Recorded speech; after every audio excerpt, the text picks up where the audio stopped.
ಅನಂತವಾಗು ಓ ನನ್ನ ಚೇತನ, ಓ ನನ್ನ ಚೇತನ, ಓ ನನ್ನ ಚೇತನ, ಓ ನನ್ನ ಚೇತನ. ಅನಂತವಾಗು ಅನಂತವಾಗು ಅನಂತವಾಗು ಅನಂತವಾಗು ಅನಂತವಾಗು ಅನಂತವಾಗು. ತೊಂದರೆ ಇಲ್ಲ, ರೆಕಾರ್ಡಿಂಗ್ ಮಾಡ್ತಾ ಇದ್ದೀನಿ. ಜೀವ ಕೊಡುವ ತಾಯಿಯಾಗಿ, ಧೈರ್ಯ ತುಂಬುವ ಸೋದರಿಯಾಗಿ, ಜೀವನಕ್ಕೆ ದಾರಿದೀಪವಾಗಿ, ಮನೆ ಮನಗಳ ಬೆಳಗುವ ಮಗಳಾಗಿ, ಪ್ರತಿ ಮೈಲಿಗಲ್ಲಿನಲ್ಲೂ ಜೊತೆ ಇರುವ ಮಡದಿಯಾಗಿ ಪಾತ್ರಗಳನ್ನು ನಿರ್ವಹಿಸ್ತಾ ಇರುವಂತಹ ಸಮಸ್ತ ಮಹಿಳೆಯರಿಗೆ ಹಾಗೂ ಇಲ್ಲಿ ನೆರೆದಿರುವಂತಹ ಸಮಸ್ತ ಮಹಿಳಾ ಪರವಾದಂತಹ ಸಂವೇದನಾಶೀಲ ಮನಸ್ಸುಗಳಿಗೆ ಅಂತಾರಾಷ್ಟ್ರೀಯ ಮಹಿಳಾ ದಿನಾಚರಣೆಯ ಹೃತ್ಪೂರ್ವಕವಾದಂತಹ ಶುಭಾಶಯಗಳನ್ನು ಸಲ್ಲಿಸ್ತಾ ಇದ್ದೇನೆ. ಇಂದು ಮೈಸೂರು ವಿಶ್ವವಿದ್ಯಾನಿಲಯ ಮಹಿಳಾ ಅಧ್ಯಯನ ಕೇಂದ್ರ, ಮಹಿಳಾ ಉದ್ಯೋಗಿಗಳ ಸಮುದಾಯ, ಮೈಸೂರು ವಿಶ್ವವಿದ್ಯಾನಿಲಯ ಆಡಳಿತ ಸಿಬ್ಬಂದಿ ವರ್ಗದ ಸಹಯೋಗದೊಂದಿಗೆ ವಿಶ್ವಸಂಸ್ಥೆಯ ಗಿವ್ ಟು ಗೇನ್, ಕೊಟ್ಟು ಪಡೆಯಿರಿ ಎಂಬ ಘೋಷವಾಕ್ಯದೊಂದಿಗೆ 115ನೇ ಅಂತಾರಾಷ್ಟ್ರೀಯ ಮಹಿಳಾ ದಿನಾಚರಣೆ ಕಾರ್ಯಕ್ರಮವನ್ನು ಹಮ್ಮಿಕೊಂಡಿದ್ದೇವೆ. ಈ ಕಾರ್ಯಕ್ರಮಕ್ಕೆ ಆಗಮಿಸಿರುವಂತಹ ಎಲ್ಲರನ್ನೂ ಕೂಡ ಆತ್ಮೀಯವಾಗಿ ಸ್ವಾಗತಿಸುತ್ತಾ ಕಾರ್ಯಕ್ರಮವನ್ನು ಆರಂಭಿಸೋಣ. ಕಾರ್ಯಕ್ರಮದ ಮೊದಲಿಗೆ ನಾಡಗೀತೆಯನ್ನು ಹಾಡಬೇಕೆಂದು doctor Ningaraju, doctor Madhusudan, doctor Lokesh ಮತ್ತು ತಂಡದವರನ್ನು. ಭಾಸ್ಕರ್, ಲೈವ್ ಆಪ್ಷನ್ ಬರ್ತಾ ಇಲ್ವಂತೆ.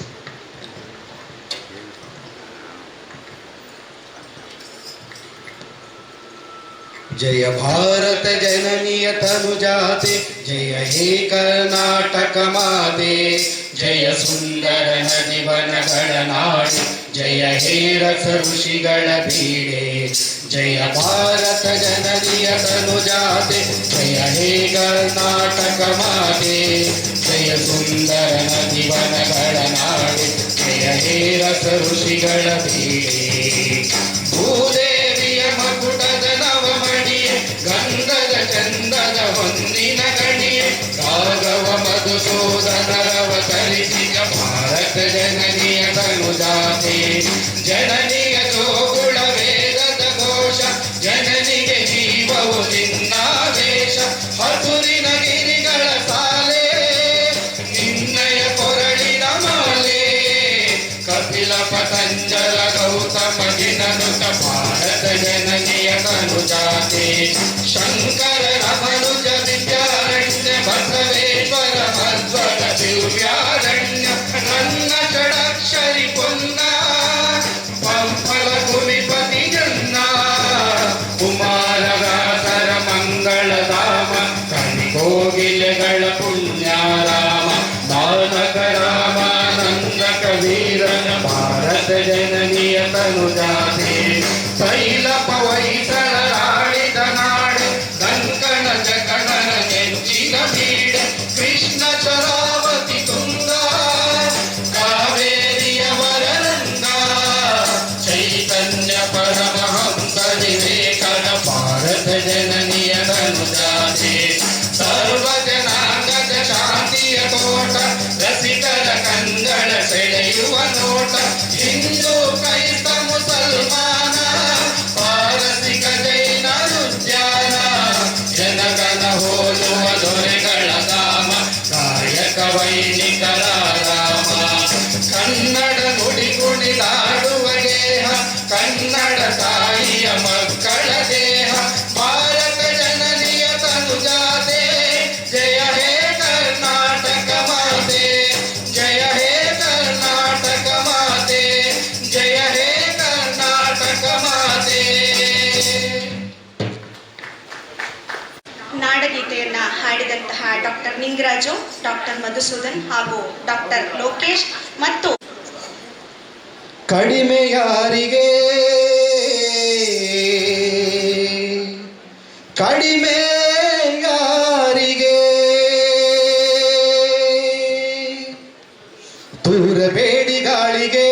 ಎಂಟನದ ಘನತೆಯ ತೂರಬೇಡಿ ಗಾಳಿಗೆ ಎಂಟನದ ಘನತೆಯ ಜೀವ ಕೊಡುವ ಜೀವವಿದು ಕಡಿಮೆ ಯಾರಿಗೆ ಜೀವ ಕೊಡುವ ಜೀವವಿದು ಕಡಿಮೆ ಯಾರಿಗೆ ಕಡಿಮೆ ಯಾರಿಗೆ ಹೆಣ್ಣು ಕಡಿಮೆ ಯಾರಿಗೆ ಕಡಿಮೆ ಯಾರಿಗೆ ಹೆಣ್ಣು ಕಡಿಮೆ ಯಾರಿಗೆ ತೂರಬೇಡಿ ಗಾಳಿಗೆ ಎಂಟನದ ಘನತೆಯ ತೂರಬೇಡಿ ಗಾಳಿಗೆ ಎಂಟನದ ಘನತೆಯ ಜೀವ ಕೊಡುವ ಜೀವವಿದು ಕಡಿಮೆ ಯಾರಿಗೆ ಜೀವ ಕೊಡುವ ಜೀವವಿದು ಕಡಿಮೆ ಯಾರಿಗೆ ಕಡಿಮೆ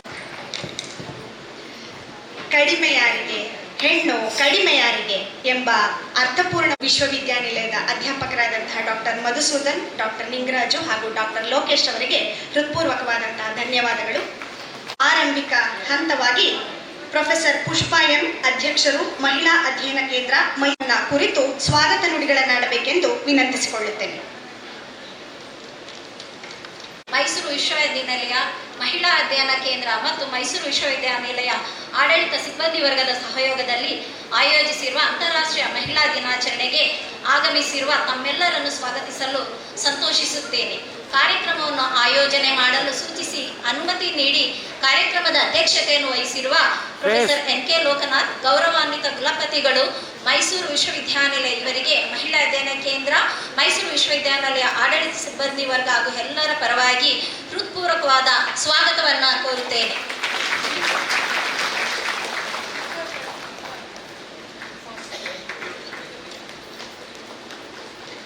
ಪೊಲೀಸ್ ಕ್ಷೇತ್ರದಲ್ಲಿ ತಮ್ಮದೇ ಆದ ಛಾಪನ್ನು ಮೂಡಿಸಿ ತಮ್ಮ ಒತ್ತಡಭರಿತ ಕಾರ್ಯದ ನಡುವೆಯೂ ನಮ್ಮ ಆಹ್ವಾನವನ್ನು ಒಪ್ಪಿ ಕಾರ್ಯಕ್ರಮಕ್ಕೆ ಉದ್ಘಾಟಕರಾಗಿ ಆಗಮಿಸಿರುವ ಶ್ರೀಮತಿ ಸೀಮಾ ಲಾಡ್ಕರ್, IPS ಪೊಲೀಸ್ ಆಯುಕ್ತರು, ಮೈಸೂರು ನಗರ ಇವರಿಗೆ ಮಹಿಳಾ ಅಧ್ಯಯನ ಕೇಂದ್ರ, ಮೈಸೂರು ವಿಶ್ವವಿದ್ಯಾನಿಲಯ ಆಡಳಿತ ವರ್ಗ ಹಾಗೂ ಎಲ್ಲರ ಪರವಾಗಿ ತುಂಬು ಹೃದಯದ ಸ್ವಾಗತವನ್ನು ಬಯಸುತ್ತೇನೆ.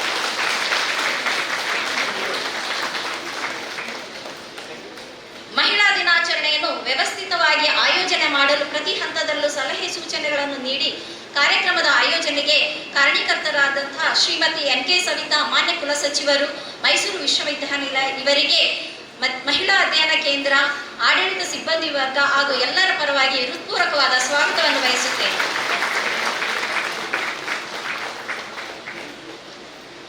ವೈದ್ಯಕೀಯ ಕ್ಷೇತ್ರದಲ್ಲಿ ಸೇವೆ ಸಲ್ಲಿಸುತ್ತಿರುವ ಮಹಿಳೆಯರಿಗೆ ಭರವಸೆಯ ಆಶಾಕಿರಣವಾಗಿರುವ ಡಾಕ್ಟರ್ ಜ್ಯೋತಿ ಉಮೇಶ್ ಇವರು ಕಾರ್ಯಕ್ರಮದ ಮುಖ್ಯ ಅತಿಥಿಗಳಾಗಿ ಆಗಮಿಸಿದ್ದಾರೆ.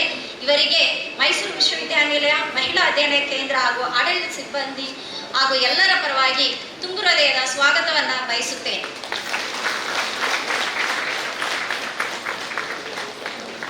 ಕಾರ್ಯಕ್ರಮದಲ್ಲಿ ಉಪಸ್ಥಿತರಿರುವ ಪರೀಕ್ಷಾಂಗ ಕುಲಸಚಿವರಾದ ಪ್ರೊಫೆಸರ್ ನಾಗರಾಜು ಸರ್ ಇವರಿಗೆ ಹೃತ್ಪೂರ್ವಕವಾದಂತಹ ಸ್ವಾಗತವನ್ನು ಬಯಸುತ್ತೇನೆ.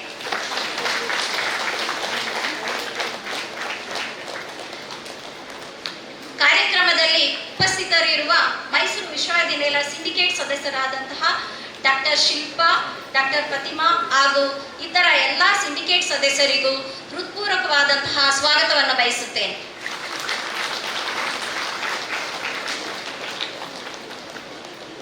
ಕಾರ್ಯಕ್ರಮಕ್ಕೆ ಆಗಮಿಸಿರುವ ಎಲ್ಲ ಸಿಂಡಿಕೇಟ್ ಸದಸ್ಯರು, ಶೈಕ್ಷಣಿಕ ಮಂಡಳಿ ಸದಸ್ಯರು, ವಿವಿಧ ನಿಕಾಯಗಳ ಡೀನರು, ಅಧ್ಯಯನ ವಿಭಾಗಗಳ ಮುಖ್ಯಸ್ಥರು ಹಾಗೂ ಪ್ರಾಧ್ಯಾಪಕರಿಗೆ ತುಂಬು ಹೃದಯದ ಸ್ವಾಗತವನ್ನು ಬಯಸುತ್ತೇನೆ. ಕಾರ್ಯಕ್ರಮಕ್ಕೆ ಆಗಮಿಸಿರುವ ಮೈಸೂರು ವಿಶ್ವವಿದ್ಯಾನಿಲಯ ಆಡಳಿತ ಸಿಬ್ಬಂದಿ ವರ್ಗ, ಬೋಧಕೇತರ ಸಿಬ್ಬಂದಿ ವರ್ಗ, ಅತಿಥಿ ಉಪನ್ಯಾಸಕರು, ಸಂಶೋಧನಾ ವಿದ್ಯಾರ್ಥಿಗಳು ಹಾಗೂ ಸ್ವಚ್ಛತಾ ಸಿಬ್ಬಂದಿ ವರ್ಗದವರಿಗೂ ಎಲ್ಲರ ಪರವಾಗಿ ಹೃತ್ಪೂರ್ವಕವಾದ ಸ್ವಾಗತವನ್ನು ಬಯಸುತ್ತೇನೆ. ಹಾಗೂ ಕಾರ್ಯಕ್ರಮಕ್ಕೆ ಆಗಮಿಸಿರುವಂತಹ ಮಾಳವ್ಯ ಮಿಷನ್ ಟೀಚರ್ ಟ್ರೈನಿಂಗ್ ಸೆಂಟರ್ನ ಡೈರೆಕ್ಟರ್, ಮೂಟಾ ಅಧ್ಯಕ್ಷರು ಇವರಿಗೂ ಸಹ ಹೃತ್ಪೂರ್ವಕವಾದಂತಹ ಸ್ವಾಗತವನ್ನು ಬಯಸುತ್ತೇನೆ. ಹಾಗೂ ಕಾರ್ಯಕ್ರಮದ ಕುರಿತಾದಂತಹ ವರದಿಯನ್ನು ಮಾಡಲು ಆಗಮಿಸಿರುವಂತಹ ಮಾಧ್ಯಮ ಮಿತ್ರರಿಗೂ ಸಹ ತುಂಬು ಹೃದಯದ ಸ್ವಾಗತವನ್ನು ಬಯಸುತ್ತೇನೆ. ವೇದಿಕೆಯಲ್ಲಿರುವಂತಹ ಎಲ್ಲ ಗಣ್ಯರು ಕೂಡ ಇದರಲ್ಲಿ ಕೈ ಜೋಡಿಸಬೇಕಾಗಿ ವಿನಂತಿಸಿಕೊಳ್ಳುತ್ತೇನೆ.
ರಾಷ್ಟ್ರ ಅಭಿವೃದ್ಧಿಯಾಗುತ್ತದೆ ಎಂಬ ಸ್ವತ್ವದ ಹಿನ್ನೆಲೆಯಲ್ಲಿ ಗಿವ್ ಟು ಗೇನ್ ಎಂಬ ಘೋಷವಾಕ್ಯವನ್ನು ವಿಶ್ವಸಂಸ್ಥೆ ಈ ಬಾರಿ ಮಹಿಳಾ ದಿನಾಚರಣೆ ಕರ್ನಾಟಕರ ಪರಿಚಯವನ್ನ ಮಾಡಿಕೊಡಬೇಕೆಂದು ಮೈಸೂರು ವಿಶ್ವವಿದ್ಯಾನಿಲಯದ ಮಾನ್ಯ ಕುಲಸಚಿವರಾದಂತಹ ಶ್ರೀಮತಿ MK ಸವಿತಾರವರನ್ನ ಕೇಳಿಕೊಳ್ತಾ ಇದ್ದೇನೆ.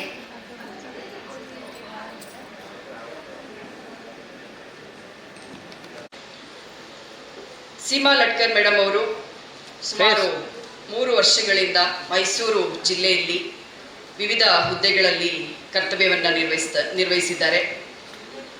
ಸೀಮಾ ಮೇಡಮ್ ಅವರು ತಮ್ಮೆಲ್ಲರಿಗೂ ಗೊತ್ತಿರುವ ಹಾಗೆ ಮೈಸೂರಿನ ಘನತೆಯನ್ನು ಎತ್ತಿ ಹಿಡಿಯುವಲ್ಲಿ ಒಂದು ಮಹಿಳಾ ಅಧಿಕಾರಿಯಾಗಿ ಉನ್ನತ ಸ್ಥಾನದಲ್ಲಿ, ಅದರಲ್ಲೂ ಪೊಲೀಸ್ ಅಂತಹ ವ್ಯವಸ್ಥೆಯಲ್ಲಿ ಒಂದು ದಕ್ಷ, ಪ್ರಾಮಾಣಿಕ, ಸರಳ, ಸಜ್ಜನಿಕೆ ಹಾಗೂ ಆತ್ಮವಿಶ್ವಾಸವನ್ನು ಹೊಂದಿದಂತಹ, ದೃಢ ನಿಶ್ಚಯಿಯಾಗಿರುವಂತಹ, ನೈತಿಕತೆ ಮತ್ತು ಮೌಲ್ಯಗಳಲ್ಲಿ ಯಾವುದೇ ರೀತಿಯ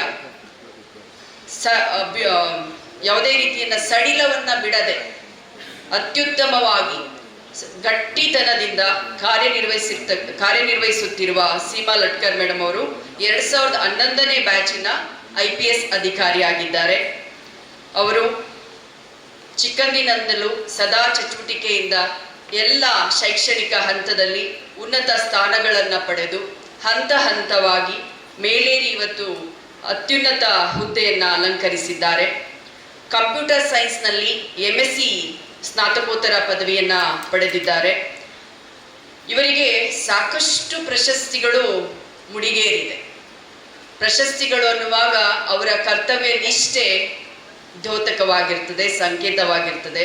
ಅವರ ಕರ್ತವ್ಯ ನಿಷ್ಠೆಯನ್ನು ಮೆರೆದು ಸಮರ್ಪಿಸಿ ಅವರ ನಿಷ್ಠೆ, ಸಮರ್ಪಣೆ ಮತ್ತು ತನಿಖಾ ಸಾಮರ್ಥ್ಯದ ಮೆರುಗಿಗಾಗಿ ಅವರಿಗೆ 2010ರಲ್ಲಿ ಕರ್ನಾಟಕ ರಾಜ್ಯದ ಮಾನ್ಯ ಮುಖ್ಯಮಂತ್ರಿಗಳ ಮೆರಿಟೋರಿಯಸ್ ಸರ್ವಿಸ್ಗಾಗಿ ನೀಡುವ ಚಿನ್ನದ ಪದಕವನ್ನು ಪ್ರದಾನ ಮಾಡಲಾಗಿದೆ. ಅವರು 2016ರಲ್ಲಿ ನೀಡಲಾಗುವ ಪ್ರತಿಷ್ಠಿತ ಕೆಂಪೇಗೌಡ ಪ್ರಶಸ್ತಿಯನ್ನು ಸಹ ಪಡೆದಿದ್ದಾರೆ. ಅವರು ಕರ್ನಾಟಕ ರಾಜ್ಯ ಪೊಲೀಸ್ ಇಲಾಖೆಯ ಗುಪ್ತಚರ ವಿಭಾಗದ ಸೈಬರ್ ಕ್ರೈಮ್ ಹಾಗೂ ಆಂಟಿ ಟೆರರಿಸ್ಟ್ ಸೆಲ್ನಲ್ಲಿ ಪೊಲೀಸ್ ಅಧೀಕ್ಷಕರಾಗಿ ಸೇವೆ ಸಲ್ಲಿಸಿದ್ದಾರೆ. ಹಾಗೆ ಬೆಳಗಾವಿ ನಗರ ದೊಡ್ಡ ಮಹಾನಗರ, ಅಂತ ನಗರದಲ್ಲೂ ಸಹ ಕಾನೂನು ಸುವ್ಯವಸ್ಥೆ ವಿಭಾಗದ deputy commissioner of police DCP ಆಗಿ ಕರ್ತವ್ಯ ನಿರ್ವಹಿಸಿದ್ದಾರೆ. ಹಾಗೂ ಬೆಂಗಳೂರು ನಗರದಲ್ಲಿ ಕ್ರೈಮ್ ವಿಭಾಗದ ಸಹಾಯಕ ಪೊಲೀಸ್ ಮಹಾನಿರೀಕ್ಷಕರಾಗಿ ಕೆಲಸ ಮಾಡಿದ್ದು, ನಂತರ ಮೈಸೂರು ನಗರ ಪೊಲೀಸ್ ಆಯುಕ್ತರಾಗಿ ಪದಗ್ರಹಣ ಮಾಡುವ ಮೊದಲು ಮೈಸೂರು ಜಿಲ್ಲೆಯಲ್ಲಿಯೇ ಸಹ ಪೊಲೀಸ್ ಅಧೀಕ್ಷಕರಾಗಿಯೂ ಸಹ ಕರ್ತವ್ಯ ನಿರ್ವಹಿಸಿದ್ದಾರೆ. ಅತ್ಯುತ್ತಮ ಸೇವೆಯನ್ನು ನೀಡಿದ ಫಲವಾಗಿ ಕರ್ನಾಟಕ ಸರ್ಕಾರ ಅವರನ್ನ ಮೈಸೂರು ನಗರದ ಪೊಲೀಸ್ ಕಮಿಷನರ್ ಆಗಿ ನೇಮಕ ಮಾಡುತ್ತೆ. 2025ರಲ್ಲಿ ಅವರು ಅತ್ಯಂತ ಪ್ರತಿಷ್ಠಿತವಾದಂತಹ ಪೊಲೀಸ್ ಮಹಾನಿರ್ದೇಶಕರು ಹಾಗೂ ಪೊಲೀಸ್ ಮಹಾಪರಿಶೋಧಕರ ಪ್ರಶಂಸಾ ಪದಕ ಇದನ್ನ ಅವರು ಸೇವೆಗೆ ಪಡೆದಿದ್ದಾರೆ. ಚಪ್ಪಾಳೆಯೊಂದಿಗೆ. ಇದೆಲ್ಲದಕ್ಕಿಂತ ಹೆಚ್ಚಾಗಿ ಈ ಬಾರಿಯ ಸ್ವತಂತ್ರ ದಿನಾಚರಣೆಯ ದಿನ ಅವರಿಗೆ ಮತ್ತೊಂದು ಪ್ರಶಸ್ತಿ ಅವರ ಮುಕುಟವನ್ನೇರುತ್ತೆ. ಅದು ದೇಶದಲ್ಲೇ ಪೊಲೀಸ್ ಅಧಿಕಾರಿಗಳಿಗೆ ಅತ್ಯುನ್ನತ ಶ್ರೇಷ್ಠ ಪ್ರಶಸ್ತಿಯನ್ನು ನೀಡುವಂಥದ್ದು. 2026ರಲ್ಲಿ ಅವರು ಪ್ರತಿಷ್ಠಿತ ರಾಷ್ಟ್ರಪತಿ ಪದಕವನ್ನು ಮೆರಿಟೋರಿಯಸ್ ಸರ್ವಿಸ್ಗಾಗಿ ಗೌರವಿಸಲ್ಪಟ್ಟಿದ್ದಾರೆ. ನೀವು ಇತ್ತೀಚಿನ ಕೆಲವೊಂದು ಪ್ರಕರಣಗಳಲ್ಲಿ ಅವರ ತನಿಖಾ ಚಾಕಚಕ್ಯತೆಯನ್ನ ನೋಡಿದ್ದೀರಾ. ಅವರು ಮಾಡಿದಂತಹ ತನಿಖೆಗಳ ಮೇಲೆ ಎಂತೆಂತಹ ಆರೋಪಿಗಳು ಇವತ್ತು ಅಂಧರಾಗಿದ್ದಾರೆ. ಮಹಿಳಾ ದೌರ್ಜನ್ಯವನ್ನ ಎಸಗುವಂಥವರಿಗೆ ಕಟ್ಟುನಿಟ್ಟಾಗಿ ಅವರು ಪ್ರಾಮಾಣಿಕತೆಯಿಂದ ಯಾರಿಗೂ ಎದರದೆ ಬೆದರದೆ ಯಾವ ಅಡೆತಡೆಗಳಿಗೂ ಎದರದೆ ಅವರ ಕರ್ತವ್ಯ ನಿಷ್ಠೆಯನ್ನ ಮೆರೆದು ಧೈರ್ಯವಾದಂತಹ ಕೆಲವೊಂದು ವರದಿಗಳನ್ನು ಕೊಡುವಲ್ಲಿ ಅವರು ನಿಷ್ಣಾತರಾಗಿದ್ದು ಅದನ್ನ ಅವರು ಗೌರವಿಸಲ್ಪಟ್ಟಿದ್ದಾರೆ. ನಾವು ಮಹಿಳಾ ದಿನಾಚರಣೆಗೆ ಯಾರನ್ನ ನಾವು ಅತಿಥಿಗಳಾಗಿ ಕರಿಬೇಕು ಅಂತ ಅನ್ನುವಾಗ ನಾವು ಸುಮಾರು ಹೊರಗಡೆ ಎಲ್ಲ ಹುಡುಕ್ತಾ ಇದ್ದು, ನಾನು ಯಾವಾಗಲೂ ಮಹಿಳೆ ಅನ್ನುವಾಗ ನಮ್ಮ ಕಣ್ಣೆದುರಿಗೆ ಓಡಾಡ್ತಕ್ಕಂಥವ್ರನ್ನ ಆದರ್ಶವಾಗಿ ನಾವು ಮೊದಲು ತಗೋಬೇಕು ಅನ್ನೋದು ನನಗೆ ಯಾವಾಗ್ಲೂ. ಯಾವುದೇ ಸಾಧನೆ ಮಾಡಬೇಕಾದ್ರೂ ಅಷ್ಟೇ ಫಸ್ಟ್ ನಮ್ಮ ಸುತ್ತಮುತ್ತಲ ಇರ್ತಕ್ಕಂಥ ಸಾಧಕರನ್ನ ನಾವು ಅನುಸರಿಸೋದು ಸೂಕ್ತ. ಮೈಸೂರು ನಗರದಲ್ಲಿ ಅತ್ಯುತ್ತಮ ಹುದ್ದೆಯಲ್ಲಿ ಅಂದರೆ ಹೆಚ್ಚಿನ ಶ್ರೇಷ್ಠ ಹುದ್ದೆಗಳಲ್ಲೊಂದು ಮೈಸೂರು ಮಹಾನಗರ ಪೊಲೀಸ್ ಆಯುಕ್ತರ ಹುದ್ದೆ. ಹಾಗಾಗಿ ಒಬ್ಬ ಮಹಿಳೆಯಾಗಿ ಇಂತಹ ಒಂದು ಕ್ಷೇತ್ರದಲ್ಲಿ ಸದೃಢವಾಗಿ ಕರ್ತವ್ಯ ನಿರ್ವಹಿಸ್ತಾ ಇರ್ತಕ್ಕಂಥ ಒಬ್ಬ ಯಶಸ್ವಿ ಮಹಿಳೆ ಅಂತ ಹೇಳಿ ನಾವು ಮೇಡಮನ್ನು ಆಹ್ವಾನಿಸಿದ್ದೇವೆ. ಮೇಡಮ್, ತಮಗೆ ಮತ್ತೊಮ್ಮೆ ಸ್ವಾಗತವನ್ನು ಕೋರ್ತಾ ತಮ್ಮ ಉದ್ಘಾಟಕ ನುಡಿಗಳನ್ನು ಆಡಬೇಕಂತ ಕೋರ್ಕೊಳ್ತೀವಿ. ಶ್ರೇಯಸ್ ಸ್ವಲ್ಪ ಹುಷಾರು, ಆ ಕಡೆ ನೋಡ್ಕೊಂಡು. ಎಲ್ಲರಿಗೂ ನಮಸ್ಕಾರ. ಮೊದಲನೇದಾಗಿ wish you all a very happy international women's day. ಮತ್ತು ಇಲ್ಲಿ ನೆರೆದಂಥ ಎಲ್ಲ ಪುರುಷರಿಗೂ ಸಹ happy women's day. Recently I read a quote, and at the outset I want to thank Savita for such a wonderful introduction of me. ತುಂಬ ಚೆನ್ನಾಗಿ ಹೇಳಿದರು. ನಿಜವಾಗ್ಲೂ ಇದು ನಾನಾ ಅಂತ ಅನ್ನಿಸ್ತು ಒಂದ್ಸಲ, ಅವರು ಆ ಥರ ಚೆನ್ನಾಗಿ ಹೇಳಿದರು. I read a quote, half of the world is filled with women, the other half is from the women.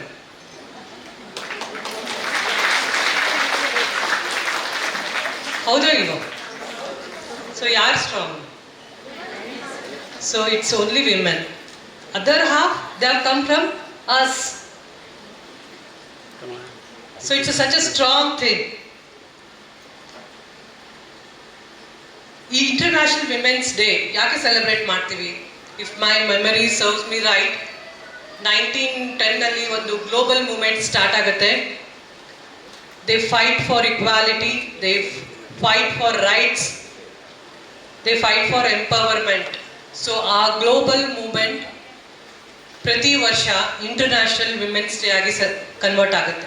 So ಪ್ರತಿ ವರ್ಷ ಒಂದು ಥೀಮ್ ಇಟ್ಕೊಂಡು ಈ ಇಂಟರ್ನ್ಯಾಷನಲ್ ವಿಮೆನ್ಸ್ ಡೇನ ಸೆಲೆಬ್ರೇಟ್ ಮಾಡಲಾಗುತ್ತೆ. ಮತ್ತು ಕೆಲವು ಕೀ ಇಶ್ಯೂಸ್ ಮೇಲೆ ಅದನ್ನು ಡಿಸ್ಕಸ್ ಮಾಡ್ತಾರೆ.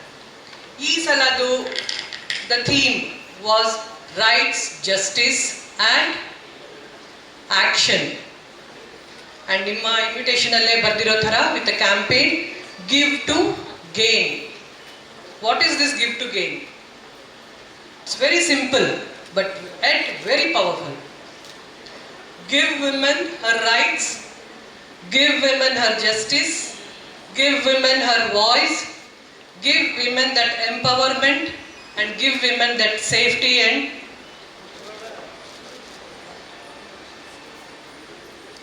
ಕೊಟ್ಟರೆ ಏನಾಗುತ್ತೆ? It's a gain to society, it's a gain to community. Definitely ಒಂದು ಮಹಿಳೆಗೆ ನಾವೇನಾದರೂ ಅವಳಿಗೆ ಈ ಥರ ಎಲ್ಲ ಅಧಿಕಾರ ಕೊಟ್ಟರೆ, ಆ ಭಾವನೆ ಕೊಟ್ಟರೆ, ಒಂದು ಸೇಫ್ಟಿ ಭಾವನೆ ಇರ್ಬೋದು, ಒಂದು ಎಂಪವರ್ಮೆಂಟ್ ಇರ್ಬೋದು, ಅವಾಗ ಅವಳಿಗೆ it's benefit to all the men, it's benefit to all the society, it's benefit to the society. So I believe that give to gain is a very powerful statement we all have to acquire. So ಮೊದಲಿನ ಕಾಲದಲ್ಲಿ ಹೆಂಗಿತ್ತು, ನಮ್ಮ ತಾಯಿ ಮತ್ತು ನಮ್ಮ ಅಜ್ಜಿದ್ರೆಲ್ಲ ತುಂಬ struggle ಮಾಡಿದ್ದಾರೆ to race us, R ನಾವೆಲ್ಲ ಇಲ್ಲಿ ಏನು ಕೂತಿದ್ದೀವಿ ಎಲ್ಲರೂ ಇಲ್ಲಿ ಬರೋದಕ್ಕೆ. ಆವಾಗಿನ ಸ್ಟ್ರಗಲ್ ಇವಾಗಿಲ್ಲ ಅಷ್ಟು. ಬಟ್ ಆವಾಗ ಏನಿತ್ತು, ಹೆಣ್ಮಕ್ಳಂದ್ರೆ ಹೆಂಗಿತ್ತು, ತುಂಬ ಸೌಮ್ಯ ಯಾರು ಇರ್ತಾರೆ ಅವರು ಒಳ್ಳೆಯವರು, ಯಾರು ಕಮ್ಮಿ ಮಾತಾಡ್ತಾರೆ ಅವರು ಒಳ್ಳೆಯವರು, ಅವ್ರು ಜಾಸ್ತಿ ತಿರುಗೋದಿಲ್ಲ, ಕ್ವಶನ್ ಮಾಡೋದಿಲ್ಲ. But things have changed. That is not today's right. ಇಷ್ಟು ತುಂಬ ಜನ ಇಲ್ಲಿ ಹೆಣ್ಮಕ್ಳು ಇದ್ದೀರಾ. ಐ ಥಿಂಕ್ ಕೆಲವರು ಮೊಮ್ಮಕ್ಕಳು ಇರ್ಬೋದು, ನಿಮಗೆಲ್ಲ ಮಕ್ಕಳಿರ್ಬೋದು, ಸೊಸೆಂದ್ರು ಇರ್ಬೋದು. So the main thing what we give is a education, Shakti, strong women. University ಅಂತ ಪ್ಲೇಸ್ ಬೇರೆ ಏನಿದೆ ಹೇಳಿ? See, justice, rights, the constitution, it's not an ink on a paper, it is to be lived, the constitution. So rights, ನಮ್ಮ rights ಏನಿದೆ ಅದು ಬೇಕೇ ಬೇಕು. Empowerment ಬಂದಾಗ university and police, we have to unite, we have to empower. Education is the only shakti we can give it to any women who can stand and talk and question. So strong women ಅಂದ್ರೆ ಏನು?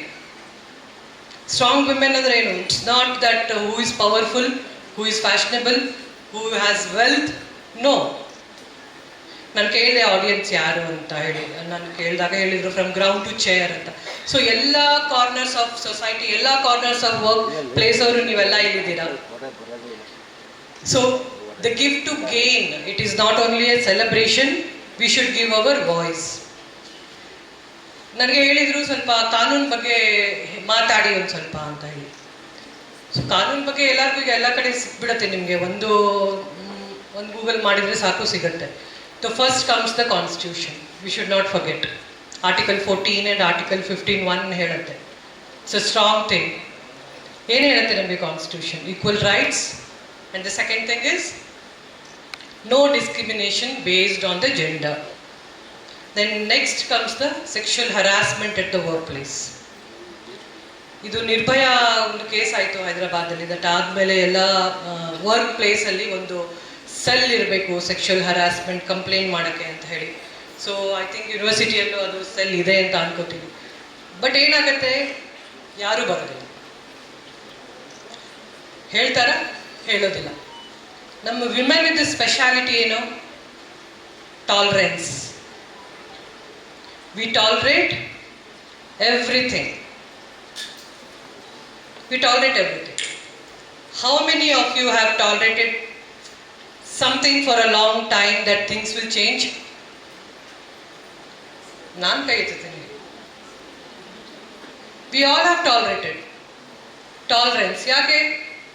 Change ಆಗುತ್ತೆ, ಸ್ವಲ್ಪ ದಿನ ಆದಮೇಲೆ change ಆಗುತ್ತೆ ಅಂತ ನಮ್ಗನ್ಸುತ್ತೆ. We tolerate manipulation. ಯಾಕೆ? We don't want conflict. We tolerate emotional hurt. Why? Because we don't want to hurt our loved ones. We tolerate disrespect because we want peace. We tolerate everything. But in the game of tolerance, we don't realize we are the losers. We are losing something. So ಏನಾಗುತ್ತೆ, life improve ಆಗುತ್ತೆ ನಮ್ಮದು situation based ಅಂತ ಹೇಳಿ ಅನಿಸುತ್ತೆ. No, our life changes when our tolerance ಏನು tolerance level ಇದೆ ಅದು change ಆಗುತ್ತೆ ಅವಾಗ. ಸೊ ಏನಕ್ಕೆ ನಾವು ಟಾಲರೇಟ್ ಮಾಡ್ತೀವಿ? ಏನಕ್ಕೆ ನಾವು why women has to tolerate everything?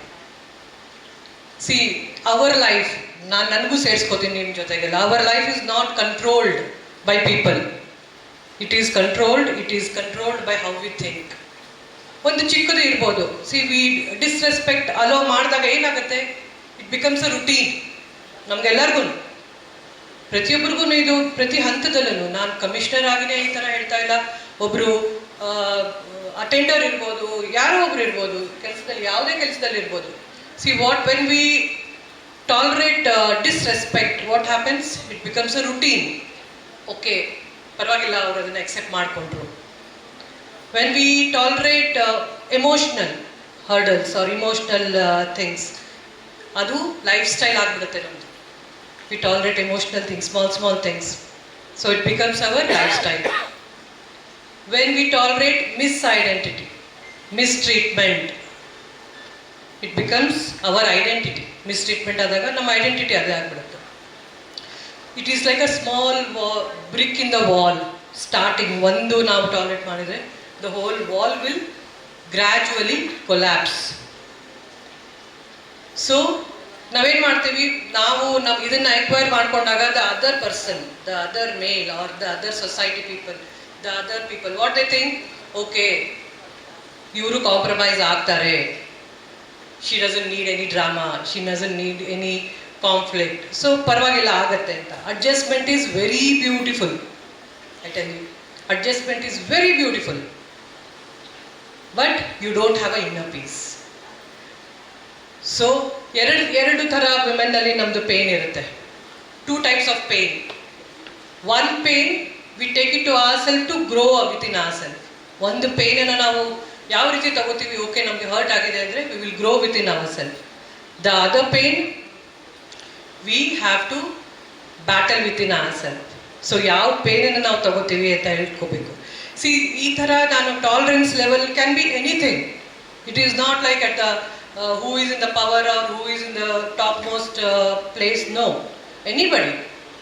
It can be tolerance at your family, with your boss, with your friends, with your colleagues, with strangers, ಯಾರ ಹತ್ರ ಆದರೂ ಇರ್ಬೋದು.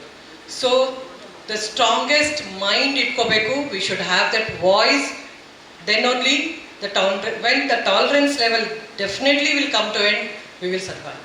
ಚಿಕ್ಕದಿಂದ ಸ್ಟಾರ್ಟ್ ಮಾಡಿ, ಚಿಕ್ಕದಿಂದ you make your mind strong. ಚಿಕ್ಕದಿಂದ you start telling no and do yourself what makes you happy. That is very, very important. See, I am in a male department, male ward ಅಂತ ಹೇಳ್ತಾರೆ ಎಲ್ಲರೂ. Police ಡಿಪಾರ್ಟ್ಮೆಂಟಲ್ಲಿ ಜಾಸ್ತಿ men ಇರ್ತಾರೆ ಅಂತ ಹೇಳಿ 4-5 ಜನ ಕೂತಿರ್ತಾರೆ ಒಳಗಡೆ.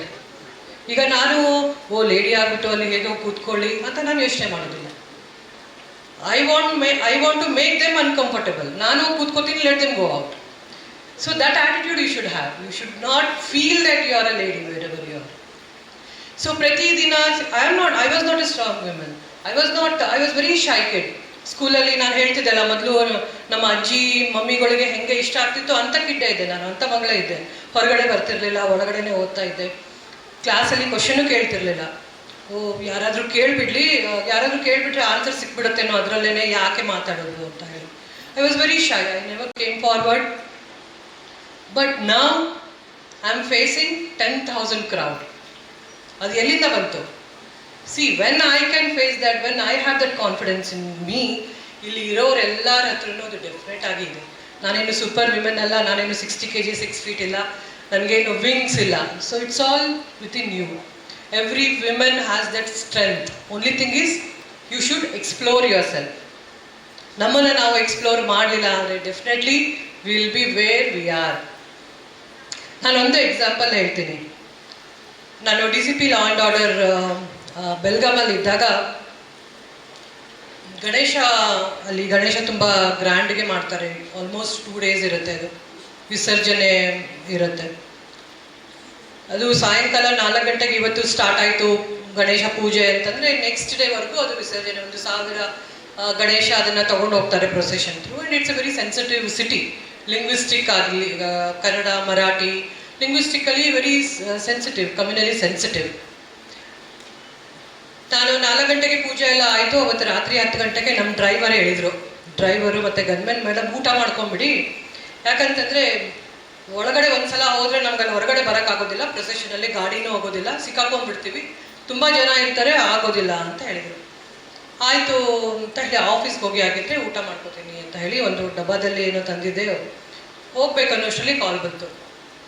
ಯಾರೋ ಗಣೇಶಗೆ ಕಲ್ಲು ಹೊಡೆದಿದ್ದಾರೆ, ಮುಖ ಯುದ್ಧ ಆಗಿಬಿಟ್ಟಿದೆ, ಅದು ಮುಸ್ಲಿಮ್ರೇ ಏನೋ ಮಾಡಿದ್ದಾರೆ ಅಂತ ಹೇಳಿ ಲಾಠಿ ಚಾರ್ಜ್ ಆಗ್ತಾ ಇದೆ ಅಲ್ಲಿ ಅಂತ. So first as a DCP law and order ಹೋಗಲೇಬೇಕಾಯ್ತು. ಅಲ್ಲಿ ಹೋದೆ. ಅದೆಲ್ಲ ಸಾರ್ಟ್ ಔಟ್ ಮಾಡೋದ್ರಲ್ಲಿ ಆಯಿತು, 1 ಗಂಟೆ ಆಯಿತು. ಆಮೇಲೆ ಅವ್ರಿಗೆ ಮತ್ತೆ ಪಾಪ ನಮ್ಮ ಡ್ರೈವರ್, ಮೇಡಮ್ ಈಗಲಾದ್ರೂ ಊಟ ಮಾಡ್ಕೊಂಬೇಡ ಬನ್ನಿ ಬೇಗ ಅಂತಂದ. ಆಯಿತು ಮಾಡೋಣ ಅಂತಂದಾಗ ರಿಪರ್ಕರ್ಷನ್ ಇಲ್ಲಿ ಒಂದು ಆಯಿತು ಅಂತ ಬೇರೆ ಯಾವುದೋ ಪಾಟೀಲ್ ಗಲ್ಲಿನೋ ಯಾವುದೋ ಗಲ್ಲಿ ಅಲ್ಲಿ ಒಂದು ಆಯಿತು. ಅಲ್ಲಿಂದ ಡೈರೆಕ್ಟ್ ಅಲ್ಲೇ ಹೋದ್ವಿ. ಆಮೇಲೆ 3 ಗಂಟೆ ಆಯಿತು ಎಲ್ಲ ಮುಗಿಯೋದಕ್ಕೆ. ಅವನು ಮತ್ತೆ ಡ್ರೈವರು ಊಟ ಮಾಡ್ಕೊಂಬಿಡಿ ಅಂತಂದ. ನನಗೆ ಅದು I have to handle, because as a women I have to prove 200%. That is in a paper, empowerment, it's all in the paper. But when I have to prove myself, I have to prove 200%, because I am a woman. See, if something goes wrong, there is some law and order. If a male officer, the perspective how it is, like if a male officer is there, okay, circumstances hangittu hanga aitu anta. But when a lady is there, the interpretation ಬೇರೆ ಆಗುತ್ತೆ sometimes. Because she was a lady, she couldn't handle it. So ಅದು common ಆಗಿ ಬರೋ ಅಂಥದ್ದು. So I said ಇರಲಿ ಬಿಡಪ್ಪ ಬೇಡ ಅಂತ. ಆಮೇಲೆ ಅವನು ಅದು ತಣ್ಣಗಾಗಿರ್ಬೋದು ಮೇಡಮ್, ನಾನು ಮನೆಯಿಂದ ಉಪ್ಪಿಟ್ಟು ಮಾಡಿಸ್ಕೊಂಡು ನಮ್ಮ ಮನೆ ಹೆಂಡ್ತಿಗೆ ಹೇಳ್ತೀನಿ ಉಪ್ಪಿಟ್ಟು ಮಾಡಿಸ್ತೀನಿ ಅಂತ. ನಾನು ಯಾಕೆ ನಿನ್ನ ಹೆಂಡ್ತಿಗೆ ಈ ಟೈಮಲ್ಲೆಲ್ಲ ಎಬ್ಬಿಸ್ತೀಯಾ, ಬೇಡ ಬಿಡು. ಏನು ಮೇಡಮ್ ನೀವೇ ಓಡಾಡ್ತಾ ಇದ್ದೀರಾ, ನನ್ನ ಹೆಂಡ್ತಿ ಮಲ್ಕೊಂಡಿರ್ತಾಳೆ ಮನೇಲಿ, ಅದರಲ್ಲೇನಿದೆ ಮಾಡಿಕೊಡ್ತಾಳೆ ಬಿಡಿ, ಉಪ್ಪಿಟ್ಟು ಮಾಡ್ಕೊಡೋಕ್ಕೆ ಎಷ್ಟೊತ್ತು ಅಂತ. ಸೊ ಆಯಿತು ಅಂತ ಹೇಳಿದ್ರು. ಸೊ ಅವರು ಹೆಂಡ್ತಿಗೆ ಎಬ್ಬಿಸ್ಬಿಟ್ಟು ಉಪ್ಪಿಟ್ಟು ಮಾಡಿ ಏನೋ ಮಾಡಿ ಪಾಪ ತೊಗೊಂಡು ಬರೋ ಅಷ್ಟರಲ್ಲಿ 4 ಗಂಟೆಗೆ ಮತ್ತೆ ಬೇರೆ ಕಡೆ ಸ್ಟಾರ್ಟ್ ಆಯಿತು. ಒಂದು ಗಣೇಶನ ನಾವು ತೊಗೊಂಡೇ ಹೋಗೋದಿಲ್ಲ ಅಂತ ಹೇಳಿ ರೋಡ್ ಬ್ಲಾಕ್ ಮಾಡಿಬಿಟ್ರು. ಸೊ ಅದು ಮುಗಿಯೋಷ್ಟರಲ್ಲಿ ಆ ಗಲಾಟೆ ಒಂದಾಗಿ ಮುಗಿಯೋಷ್ಟರಲ್ಲಿ ನೆಕ್ಸ್ಟ್ ಡೇ 7 o'clockವರೆಗೂ ಆಯಿತು. ನೆಕ್ಸ್ಟ್ ಡೇ ಸಾಯಂಕಾಲ 7 o'clock. See I am not bragging about myself. ನಾನು ಹೊಗಳ್ಕೊತಾ ಇಲ್ಲ, ನಾನು ಗ್ರೇಟ್ ಅಂತ ಹೇಳ್ತಾ ಇಲ್ಲ. ಬಟ್ ಏನು ತಿನ್ಲಾರ್ದೆ, it was in my mind that I should clear this I should get out of this mess, I should get out of this, ಇದನ್ನೆಲ್ಲ ಕ್ಲಿಯರ್ ಮಾಡಿಬಿಟ್ಟು ಏನು ಇಲ್ಲ ಕನ್ಕ್ಲೂಡ್ ಮಾಡಬೇಕು ಅಂತ ನನ್ನ ಮನಸ್ಸಲ್ಲಿ ಬಂದಿತ್ತು. So women are that strong. 2 days I was without food. I didn't go to bathroom also. ಎಲ್ಲಿ ಅಲ್ಲಿ ಹೋಗೋಕ್ಕೇ ಆಗ್ತಾ ಇಲ್ಲ. But I will solve this. This every struggle, everything will make you strong. It must be in a small places. ಎಲ್ಲೋ ಚಿಕ್ಕ places ಅಲ್ಲಿ ಇರ್ಬೋದು, ಎಲ್ಲ ಇರ್ಬೋದು. But you should example ಹೇಳೋದ್ರಲ್ಲಿ ನಮ್ಮನ್ನ ನಾವು ವೀಕ್ ಅಂತ ಅನ್ಕೋಬಾರ್ದು ಅಂತ. ಇವತ್ತು ರಾತ್ರಿ ಊಟ ಮಾಡಲಿಲ್ಲ ಅಂದ್ರೆ ಏನೋ ಆಗುತ್ತೆ, ಏನೂ ಇಲ್ಲ. ಬಟ್ ಸ್ಟಿಲ್ ಒನ್ ಥಿಂಗ್ ನಾನು ಹೇಳೋದೇನು ಅಂತಂದರೆ ಈಗ ನಾವು ವಿಮೆನ್ ಆರ್ ಸ್ಟ್ರಾಂಗ್ ಅಂತ ಹೇಳ್ತೀವಿ, but women are most neglect about our health also. Health comes back seat. ಯಾವಾಗ ಮನೇಲಿ I think and there is a line also that mothers are not suppose to fall sick. So ನಾವು ತಾಯಂದ್ರ ಆದಮೇಲೆ ನಮ್ಮ sickness ಏನೂ ಇಲ್ಲ, ಜ್ವರ ಬಂದಿದೆ ಅಂತ ಮಲ್ಕೊಳಕ್ಕಾಗತ್ತಾ? ಇಲ್ಲ, ಮಲ್ಕೊಳ್ಳೋದೂ ಇಲ್ಲ ನಾವು. So that thing, so women we take a back seat when it comes to health. So ನಾನು ಹೇಳೋದೇನು ಈಗ, ಮೇಕ್ ಇಟ್ ಅ ಪಾಯಿಂಟ್. ಒಂದು KSIC ಸೀರೆ, ಒಂದು ನೆಕ್ಲೆಸ್ ತಗೊಳ್ಳಿಲ್ಲ ಅಂದರೂ ಪರವಾಗಿಲ್ಲ, ಪ್ರತಿ ವರ್ಷ ನಿಮ್ಮ ಮೆಡಿಕಲ್ ಚೆಕಪ್ಪನ್ನು ಮಾಡಿಸಿ. ನಮ್ಮ ನಟ್ಸು ಬೋಲ್ಟ್ಸು ಏನೇನಾಗಿರುತ್ತೆ ನಮಗೆ ಗೊತ್ತಿರೋದಿಲ್ಲ ಅವ್ರಿಗೆ. Because we forget.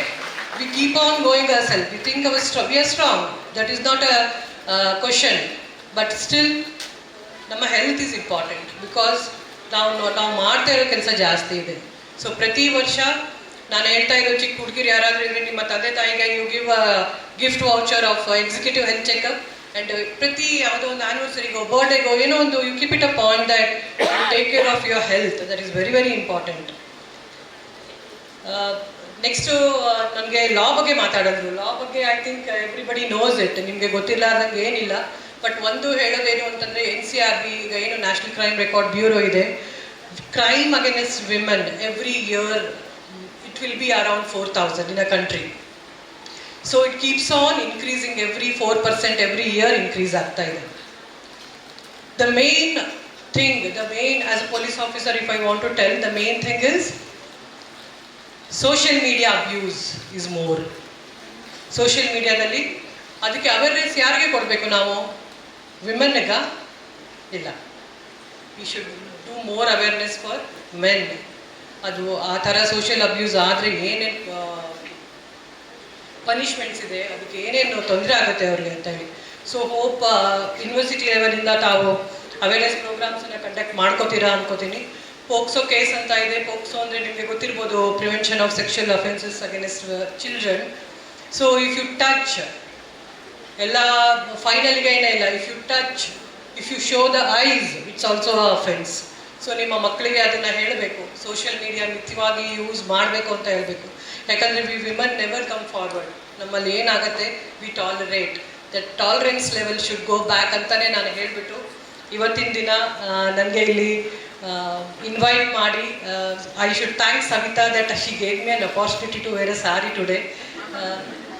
Thank you so much, and I will tell you that I am proud of you all and I'll stand with you in your journey. Thank you so much. Strong mind and strong voice ಎಂಬ ಸಂದೇಶವನ್ನು ತಮ್ಮ ಅನುಭವಗಳನ್ನು ಹಂಚಿಕೊಳ್ಳುವ ಮೂಲಕ ನಮಗೆ ತಿಳಿಸಿಕೊಟ್ಟಂತಹ Shrimati Seema Latkar IPS, police ಆಯುಕ್ತರು, ಮೈಸೂರು ನಗರ, ಇವರಿಗೆ ಧನ್ಯವಾದಗಳು. ತಮ್ಮ ಕರ್ತವ್ಯ ನಿಷ್ಠೆಯನ್ನು ಮೆರೆಯುತ್ತಿರುವಂತಹ, ಕರ್ತವ್ಯ ನಿಷ್ಠೆಗೆ ಹೆಸರಾಗಿರುವಂತಹ ಶ್ರೀಮತಿ ಸೀಮಾ ಲಾಟ್ಕರ್ IPS ರವರಿಗೆ ಇದೀಗ ಗೌರವ ಸಮರ್ಪಣೆ ನೆರವೇರಿಸಬೇಕೆಂದು ಮಾನ್ಯ ಕುಲಪತಿಗಳವರು, ಮಾನ್ಯ ಕುಲಸಚಿವರು ಹಾಗೂ ವೇದಿಕೆಯಲ್ಲಿರುವಂತಹ ಎಲ್ಲ ಗಣ್ಯರನ್ನ ವಿನಂತಿಸಿಕೊಳ್ತಾ ಇದ್ದೇವೆ.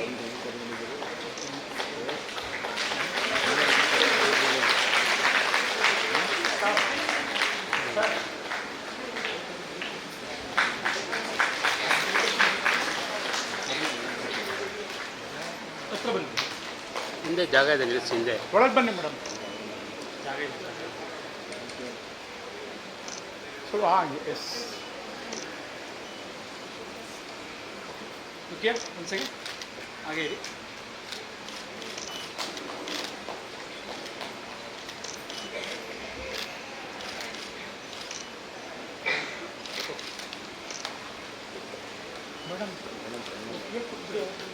ಫೋಟೋದಲ್ಲಿ ಒಂದೆರಡು ಆಡಿಯನ್ಸ್ ಅನ್ನ ಬಂದಿದ್ದಾರೆ, ಅದೊಂದು ಹೇಳ್ಬಿಡೋಣ.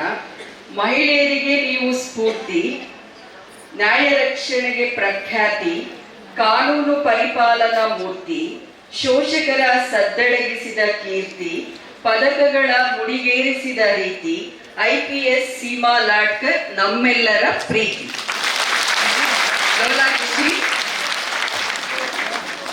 ನಾನು ಫೋಟೋ ಕಳಿಸಿದ ತಕ್ಷಣ 1 ನಿಮಿಷದಲ್ಲಿ ಬರೆದು ಕಳಿಸಿದ್ರು ಪ್ರಿಂಟ್ ಹಾಕ್ಲಿಕ್ಕೆ. ಧನ್ಯವಾದಗಳು.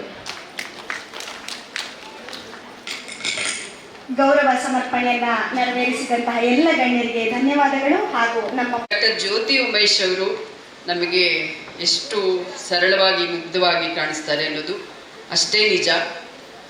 ಆದರೆ ಅವರ ಬೆಳೆದು ಬಂದ ರೀತಿ ನಿಜವಾಗಿಯೂ ನಾನು ಹಂತವಾಗಿ ತಿಳ್ಕೊಂಡ ಹಾಗೆ ಅವರು ತುಂಬ ಕೆಳಮಟ್ಟದಿಂದ ಇಲ್ಲಿಯವರೆಗೆ ಉನ್ನತ ಮಟ್ಟದವರೆಗೆ ಅವರು ಹಾಕಿದಂತಹ ಶ್ರಮಿಸಿದಂತಹ ದಾರಿ ನಿಜವಾಗ್ಲೂ ಅಗಾಧವಾದುದು. ಅವರು ನಮಗೆಲ್ಲರಿಗೂ ಸ್ಫೂರ್ತಿ ಕೂಡ. ಅವರ ಎಜುಕೇಷನನ್ನು ನಾವು ನೋಡಿದಾಗ MBBS DNB OBG ಇದ್ದಾರೆ, ಡಿಪ್ಲೊಮಾ ಇನ್ ರಿಪ್ರೊಡಕ್ಟಿವ್ ಮೆಡಿಸಿನ್ ಜರ್ಮನಿನಲ್ಲಿ ಮಾಡ್ತಾರೆ, ಡಿಪ್ಲೊಮಾ ಇನ್ ಲ್ಯಾಪ್ರೋಸ್ಕೋಪಿ ಫ್ರಾನ್ಸ್ನಲ್ಲಿ ಮಾಡ್ತಾರೆ, ಮತ್ತು ಪ್ರಸೂತಿ ಮತ್ತು ಸ್ತ್ರೀರೋಗ ತಜ್ಞ MBBS ಬ್ಯಾಂಗ್ಳೂರು, ಸೊನಾಲಜಿಸ್ಟ್ ಲೆಪರೋಸ್ಕೋಪಿಕ್ ಶಸ್ತ್ರಚಿಕಿತ್ಸಕಿ ಕೂಡ ಹೌದು, ಫರ್ಟಿಲಿಟಿ ಸೆಂಟರನ್ನು ನಡೆಸ್ತಾ ಇರ್ತಕ್ಕಂಥ ಫರ್ಟಿಲಿಟಿ ತಜ್ಞರು ಕೂಡ ಆಗಿದ್ದಾರೆ ಮೇಡಮ್ಮು. ಅವರ ನಮಗೆಲ್ಲ ಗೊತ್ತಿರುವ ಹಾಗೆ ಮೈಸೂರಿನಲ್ಲಿ ಸಾಕಷ್ಟು ಗೈನಕಾಲಜಿ ಸೆಂಟರ್ಸ್ನ ನೋಡ್ತೀವಿ. ಆದರೆ ನಾನು ಸ್ವತಃ ಅನುಭವದಲ್ಲಿ ನೋಡಿದಾಗೆ ಸಾಕಷ್ಟು ಅವರು ಒಂದು ಸಣ್ಣ ಕ್ಲಿನಿಕ್ಕಿಂದ ಇವತ್ತು ಸುಮಾರು 5-6 ನರ್ಸಿಂಗ್ ಹೋಮ್ಗಳನ್ನು ತೆರೆದಿದ್ದಾರೆ. ಅದಕ್ಕೆ ಅವರ ಜನಪ್ರಿಯತೆಯೇ ಕಾರಣ. ಸ್ತ್ರೀರೋಗ ಹಾಗೂ ಪ್ರಸೂತಿ ತಜ್ಞೆ ಆಗಿದ್ದು ಲೆಪ್ರೋಸ್ಕೋಪಿಕ್ ವೈದ್ಯಶಾಸ್ತ್ರದಲ್ಲಿ ಪರಿಣಿತಿಯನ್ನು ಹೊಂದಿದ್ದು ಅವರಿಗೆ ಮಿಷನ್ ಹಾಸ್ಪಿಟಲಲ್ಲಿ ಸೇವೆಯನ್ನು ಸಲ್ಲಿಸಿ ಮಣಿಪಾಲ್ ಆಸ್ಪತ್ರೆ, ಖಾಸಗಿ ಆಸ್ಪತ್ರೆಗಳಲ್ಲೂ ಸಹ ಅವರು ಸೇವೆಯನ್ನು ಸಲ್ಲಿಸಿದ್ದಾರೆ. ಇವರಿಗೆ ಇತ್ತೀಚೆಗೆ ತುಂಬ ಹೆಸರನ್ನು ನೀಡ್ತಾ ಇರುವಂಥದ್ದು ಅವರ doctor Jyothi's fertility centre IVF ಸೆಂಟರನ್ನು ಸ್ಥಾಪಿಸಿದ್ದಾರೆ. ಸಾಕಷ್ಟು ಸುಮಾರು ವರ್ಷಗಳಿಂದ ಮಕ್ಕಳಿಲ್ಲದಂತಹ ತಂದೆ ತಾಯಿಗಳಿಗೆ ಅವರು ಆತ್ಮವಿಶ್ವಾಸವನ್ನು ತುಂಬೋದ್ರ ಮೂಲಕ ಒಳ್ಳೆಯ ಚಿಕಿತ್ಸೆಯನ್ನು ನೀಡಿ ಸಾಕಷ್ಟು ಸುಮಾರು 30ಕ್ಕಿಂತ ಹೆಚ್ಚು ಯಶಸ್ವಿ IVF ಚಿಕಿತ್ಸೆಗಳನ್ನು ಮಾಡಿದ್ದಾರೆ. ಜೊತೆಗೆ ಅವರದೇ ಆದಂತಹ 50 ಹಾಸಿಗೆಗಳುಳ್ಳಂತಹ ನರ್ಸಿಂಗ್ ಹೋಮ್ಗಳಲ್ಲಿ ನರ್ಸಿಂಗ್ ಹೋಮ್ ಸ್ಥಾಪಿಸಿದ್ದಾರೆ ಅನ್ನೋದಕ್ಕಿಂತ ನೀವೇನಾದರೂ ಆ ಕಡೆ ಹೋದಾಗ ನೋಡ್ಬೋದು, ಅವರು ರೋಗಿಗಳನ್ನ ಅಥವಾ ಅಲ್ಲಿ ಬರ್ತಕ್ಕಂತಹ ಮಹಿಳೆಯರನ್ನ ನಡೆಸ್ಕೊಳ್ಳುವಂಥ ನೀತಿನ ನಾನು ಕಣ್ಣಾರೆ ನೋಡಿದ್ದೇನೆ. ಅವ್ರದ್ದು ತೋಟದಲ್ಲಿ ಸೀಸನ್ ಫ್ರೂಟ್ಸ್ ಏನು ಬರುತ್ತೆ ಆ ಸೀಸನ್ ಫ್ರೂಟ್ಸ್ನ ಉಚಿತವಾಗಿ ಅವರು ಜ್ಯೂಸ್ ಮಾಡಿ ಇಟ್ಬಿಟ್ಟಿರ್ತಾರೆ ಅಲ್ಲಿ ಬಂದಂತಹ ರೋಗಿಗಳಿಗೆ. ಬಹುತೇಕವಾಗಿ ಆ ಕಡೆ ಶಕ್ತಿನಗರದಲ್ಲಿ ರಾಜ್ಕುಮಾರ್ ರಸ್ತೆಯಲ್ಲಿ ಅವ್ರದ್ದು ನರ್ಸಿಂಗ್ ಹೋಮ್ ಇದೆ. ಎಲ್ಲ ಕಡು ಬಡವರ ಮುಸ್ಲಿಂ ವರ್ಗದವರು ತುಂಬ ತಳ ಸಮುದಾಯದವರೆಲ್ಲ ಅವರ ಆಸ್ಪತ್ರೆಗೆ ಹೆಚ್ಚು ಭೇಟಿ ನೀಡೋದುಂಟು. ಮೇಡಮ್ ತುಂಬ ತಾಯಿ ಮಮತೆಯಿಂದ ಹೋಗ್ತಕ್ಕಂಥ ಮಹಿಳೆಯರನ್ನ ಅವರ ಒಳ ಸಮಸ್ಯೆಗಳನ್ನೆಲ್ಲ ಕಾನ್ಫಿಡೆಂಟ್ ತುಂಬೋದ್ರ ಮೂಲಕ ಅವರು ತುಂಬ ಫ್ರೆಂಡ್ಲಿ ಆಗಿ ಇರ್ತಾರೆ ಅನ್ನೋದನ್ನು ನಾನಲ್ಲಿ ಚರ್ಚೆನಲ್ಲಿ ನಾನು ಕೇಳಿದ್ದೀನಿ. ಎಲ್ಲದಕ್ಕಿಂತ ಹೆಚ್ಚಾಗಿ ಅವರು ಇತ್ತೀಚೆಗೆ IVF ಚಿಕಿತ್ಸೆಯಲ್ಲಿ ತುಂಬ ಹೆಸರುವಾಸಿಯನ್ನು ಪಡೆದಿದ್ದಾರೆ. ವೈದ್ಯಕೀಯ ನಿರ್ದೇಶಕಿಯಾಗಿ ಮೈಸೂರು ಒಬ್ಸೆಟ್ರಿಕ್ ಮತ್ತು ಗೈನಕಾಲಜಿ ಸೊಸೈಟಿನಲ್ಲೂ ಸಹ ಸದಸ್ಯೆ ಆಗಿದ್ದಾರೆ. ISAR ಸದಸ್ಯ, IFS ಸದಸ್ಯ ಆಗಿದ್ದಾರೆ. ರಾಷ್ಟ್ರೀಯ ಮತ್ತು ಅಂತಾರಾಷ್ಟ್ರೀಯ ಮಟ್ಟದಲ್ಲಿ ಸಾಕಷ್ಟು ಸೆಮಿನಾರ್ಗಳನ್ನು ನೀಡಿದ್ದಾರೆ. ಜೊತೆಗೆ ISAR ದ್ರೋಣಾಚಾರ್ಯ ಪ್ರಶಸ್ತಿಯನ್ನ 2024ರಲ್ಲಿ ಮುಡಿಗೇರಿಸಿಕೊಂಡಿದ್ದಾರೆ. ಇನ್ಸ್ಪೈರಿಂಗ್ ಗೈನಕಾಲಜಿಸ್ಟ್ ಆಫ್ ಇಂಡಿಯಾ ಪ್ರಶಸ್ತಿ ಕಳೆದ ವರ್ಷ ತಗೊಂಡ್ರು, ಅದು ಕೂಡ ಸಾಕಷ್ಟು ಸುದ್ದಿ ಆಗಿತ್ತು. ಇದ್ರ ಜೊತೆಗೆ ವಾಟರ್ ಬರ್ತ್ ಅಂತ ನಾವೆಲ್ಲ ಇತ್ತೀಚೆಗೆ ಕೇಳಿದ್ದೀವಿ, ನೈಸರ್ಗಿಕ ಹೆರಿಗೆ ನೀರಿನಲ್ಲಿ ಮಾಡೋಂಥದ್ದು, ಅದರಲ್ಲೂ ಕೂಡ ಅವರು ಹೆಚ್ಚು ನೈಪುಣ್ಯತೆಯನ್ನು ಹೊಂದಿದ್ದಾರೆ. ಜೊತೆಗೆ ಇನ್ನೊಂದು ವಿಶೇಷತೆ ಏನಂದರೆ ಅವರು ಬರೀ ರೋಗಿಗಳ ಜೊತೆ ಅಥವಾ ಹೋಗ್ತಕ್ಕಂತಹ ಮಹಿಳೆಯ ಗರ್ಭಿಣಿ ಸ್ತ್ರೀಯರ ಜೊತೆ ಮಕ್ಕಳ ಸ್ತ್ರೀಯರ ಜೊತೆ ಅವರು ಹೆಚ್ಚಿನ ಒಡನಾಟ ಇಟ್ಕೊಂಡಿದ್ದಾರೆ. ಆದರೆ ಅವರ ಇಡೀ ಸಾಧನೆಯಿಂದ ಅವ್ರು ಯಾವಾಗಲೂ ಹೇಳ್ತಾ ಇರ್ತಾರೆ, ಅವರ ಪತಿ ಶ್ರೀಯುತ ಉಮೇಶ್ ಅಂತ ಹೇಳಿ ಅವರಿಗೆ ಸಾಥನ್ನು ನೀಡ್ತಾ ಇರುವಂಥದ್ದು. ಇದು ಇನ್ನೊಂದು ವಿಶೇಷ ಏನಂತ ಹೇಳಿದ್ರೆ ಮೇಡಮ್ಗೆ ಪ್ರಾಣಿಗಳು, ಹಸು, ದನ, ಕರುಗಳು ತುಂಬ ಇಷ್ಟ. ಸುಮಾರು 700 ಹಸುಗಳನ್ನು ಅವ್ರ ಫಾರ್ಮಲ್ಲಿ ಸಾಕಿದ್ದಾರೆ. ಕಳೆದ ಈ ವರ್ಷನೇ ಅವರಿಗೆ ಒಂದು ಪ್ರಶಸ್ತಿ ಬರುತ್ತೆ, ಏಡ್ಸ್ ಫೆಡರೇಷನ್ ಪ್ರಶಸ್ತಿ ಅಂತ. ಇದೇನಂತ ಹೇಳಿದ್ರೆ ಕರ್ನಾಟಕ ರಾಜ್ಯದಲ್ಲಿಯೇ ಅತಿ ಹೆಚ್ಚು ಹಾಲನ್ನು ಉತ್ಪಾದನೆ ಮಾಡ್ತಕ್ಕಂತಹ ಇಂಡಿವಿಜುವಲ್ ಆಗಿ ತಗೊಂಡಾಗ ಮೇಡಮ್ ಅವರು ಬರ್ತಾರೆ. ಅವ್ರ ಹೆಸರಲ್ಲೇ ಹಾಲು ಉತ್ಪಾದನಾ ಕೇಂದ್ರವನ್ನು ಸ್ವಂತವಾಗಿ ನಡೆಸ್ತಾ ಇದ್ದಾರೆ. ವರ್ಷಕ್ಕೆ 1.5 ಲಕ್ಷ ಲೀಟರ್, ಪ್ರತಿದಿನ 3,500 ಲೀಟರ್ ಹಾಲನ್ನು ಅವರು ಉತ್ಪಾದನೆ ಮಾಡುವಂಥದ್ರಲ್ಲೂ ಕೂಡ ಜೊತೆಯಲ್ಲಿ ತೊಡಕೊಂಡಿದ್ದಾರೆ. ಇವ್ರ ಬಗ್ಗೆ ನಾವು ಹೇಳುವಾಗ ಯಾಕೆ ನಾವು ಪ್ರಿಫರ್ ಮಾಡ್ದು ಅಂತ ಹೇಳಿದ್ರೆ, ಸಾಕಷ್ಟು ನಾನು ಎಲ್ಲರೂ ಇಷ್ಟು ಮಾತಾಡುವಾಗ ನಾನೇನು ಮಾತಾಡಲಿ ಅಂತ ಈಗಷ್ಟೇ ಚರ್ಚೆ ಮಾಡ್ತಾ ಇದ್ರು. ಹಾಗಾಗಿ ಅವರು 1-2 ವಿಷನ್ನ ಮಾಡಿ ನಂತರ ನಿಮ್ಮ ಜೊತೆ ಏನಾದರೂ 35-45 ಆದ ನಂತರ ನಾವು ಹೇಗೆಲ್ಲ ಕೆಲವೊಂದು ಆರೋಗ್ಯದ ಬಗ್ಗೆ ಕಾಳಜಿಯನ್ನು ವಹಿಸಬೇಕು ಅನ್ನೋದ್ರ ಬಗ್ಗೆ ನಿಮ್ಮ ಜೊತೆ ಸಂವಾದದಡಿ ಅವರು ನಂತರ ಮಾತಾಡ್ತಾರೆ. ಹಾಗಾಗಿ ಮೇಡಮ್ಗೆ 1-2 ವಿಶ್ ಮಾಡ್ಬೇಕು ಇವಾಗಂತ.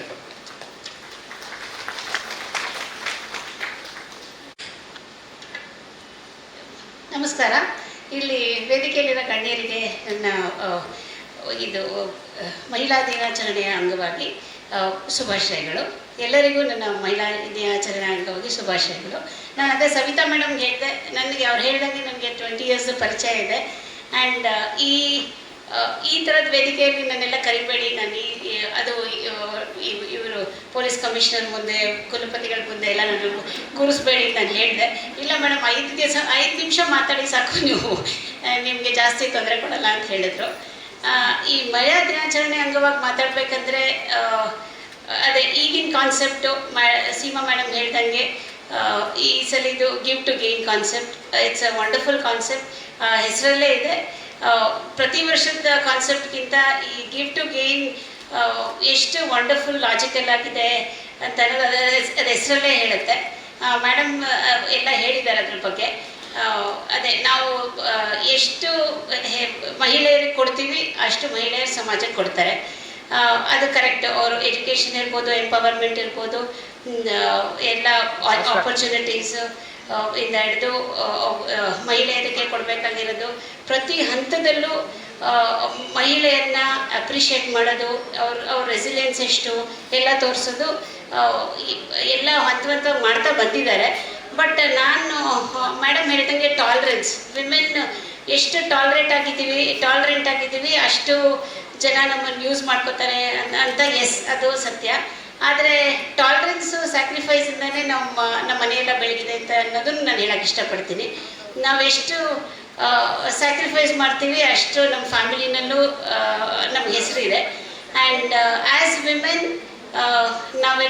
ನಾವು ಅಚೀವ್ ಮಾಡೋಕ್ಕೆ ನಾವು ಒಂದೊಂದು ಸ್ಟೆಪ್ಪಲ್ಲೂ ನಾವು ಪ್ರೊಫೆಷ್ನಲಿ ಇರ್ಬೋದು, ಫೈನಾನ್ಷಿಯಲಿ ಎಲ್ಲದರಲ್ಲೂ ನಾವು ಇಂಡಿಪೆಂಡೆಂಟ್ ಆಗಿದ್ದೀವಿ, ಇರೋಕ್ಕೆ ಇಷ್ಟಪಡ್ತೀವಿ. ಎಸ್, ನಾವು ಅಂಡರ್ ಪ್ರಿವಿಲೇಜ್ಡ್ ಆಗಿ ಮಾಡಬೇಕು. ಅದೆಲ್ಲದ್ದು ನಾವು ಹೆಚ್ಚೆಚ್ಚು ಸ್ಟೆಪ್ ತಗೋಬೇಕು. ನಮ್ಮ ಲೆವೆಲಲ್ಲಿ ನಾವು ಎಷ್ಟೆಷ್ಟು ಹೆಲ್ಪ್ ಮಾಡ್ಬೋದು, ಎಷ್ಟೆಷ್ಟು ಮಹಿಳೆಯರಿಗೆ ಸಹಾಯ ಮಾಡ್ಬೋದು, ಅದೆಲ್ಲ ಮಾಡೋಕ್ಕೆ ನಾವು ಮುಂದುವರಿಯೋಣ.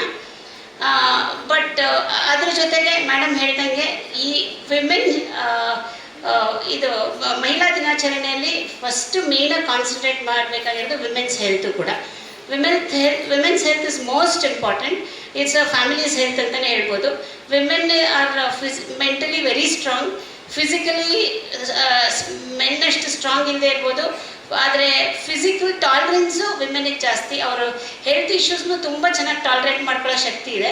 ಆದ್ದರಿಂದ ಅದನ್ನೇ ಮುಂದಿಟ್ಕೊಂಡು ನಾವು ತುಂಬ ಟಾಲರೇಟ್ ಮಾಡ್ಕೊಂಡು ಹೈಯರ್ ಲೆವೆಲ್ಗೆ ಹೋಗೋದು ಬೇಡ. ಸೊ ಹೆಲ್ತನ್ನು ಪ್ರತಿ ವರ್ಷ ಅವ್ರು ಹೇಳ್ದಂಗೆ ಪ್ರತಿ ವರ್ಷ ನಾವು ಏನಾದರೂ ಒಂದು ಇಶ್ಯೂ ಇಟ್ಕೊಂಡು ಆ್ಯನಿವರ್ಸರಿನೋ ಬರ್ಡೇನೋ ಯಾವ್ದಾದ್ರು ಟೈಮಲ್ಲಿ ನಾವು ಹೆಲ್ತ್ ಚೆಕಪ್ ಮಾಡಿಸ್ಕೊಳ್ಳೇಬೇಕು. That is more important. ನಾವು ಹೆಲ್ತ್ ವಿಷಯಕ್ಕೆ ಟಾಲರೆನ್ಸ್ ತೋರಿಸೋದು ಬೇಡ, ಬೇರೆ ಎಲ್ಲ ಟಾಲರೆನ್ಸ್ ತೋರಿಸಿದ್ರು. ಸೊ ಇಷ್ಟು ಹೇಳ್ತಾ again I wish you all happy International Women's Day. Thank you. ತಮ್ಮ ವಿಶೇಷವಾದಂತಹ ಆಸಕ್ತಿಯನ್ನು ಪ್ರವೃತ್ತಿಯನ್ನಾಗಿಸಿಕೊಂಡು ವೃತ್ತಿ ಮತ್ತು ಪ್ರವೃತ್ತಿಗಳೆರಡನ್ನೂ ಸಮತೋಲನಗೊಳಿಸಿಕೊಂಡು ಮುನ್ನಡೀತಾ ಇರುವಂತಹ ಡಾಕ್ಟರ್ ಜ್ಯೋತಿ ಸ್ತ್ರೀರೋಗ ತಜ್ಞರು ಇಂದಿನ ಮುಖ್ಯ ಅತಿಥಿಗಳು. ಅವರಿಗೆ ಹೃತ್ಪೂರ್ವಕವಾದಂತಹ ಧನ್ಯವಾದಗಳನ್ನು ಅರ್ಪಿಸ್ತಾ ಇದ್ದೇವೆ. ಇದೀಗ ಗೌರವ ಸಮರ್ಪಣೆ ನೆರವೇರಿಸಿಕೊಡ್ಬೇಕೆಂದು ವೇದಿಕೆಯಲ್ಲಿರುವಂತಹ ಎಲ್ಲ ಗಣ್ಯರನ್ನ ಕೇಳ್ಕೊಳ್ತಾ ಇದ್ದೀನಿ.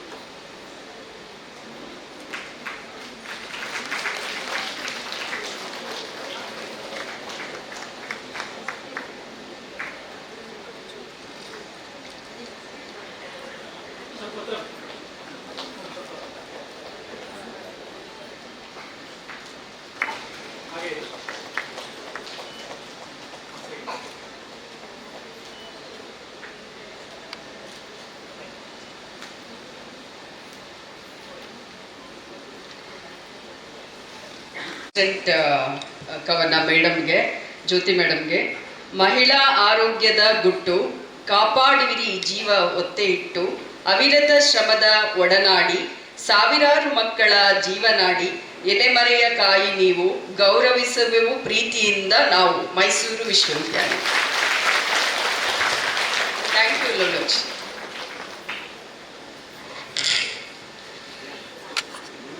ಸಂವಿಧಾನ ಶಿಲ್ಪಿ ಡಾಕ್ಟರ್ ಬಾಬಾ ಸಾಹೇಬ್ ಅಂಬೇಡ್ಕರರ ಮತ್ತೊಂದು ಮಾತನ್ನ ಮಹಿಳೆಯ ಕುರಿತು ನಾವು ನೆನಪಿಸ್ಕೊಳ್ಳಲೇಬೇಕಾಗತ್ತೆ. The upliftment of women is necessary for the upliftment of society.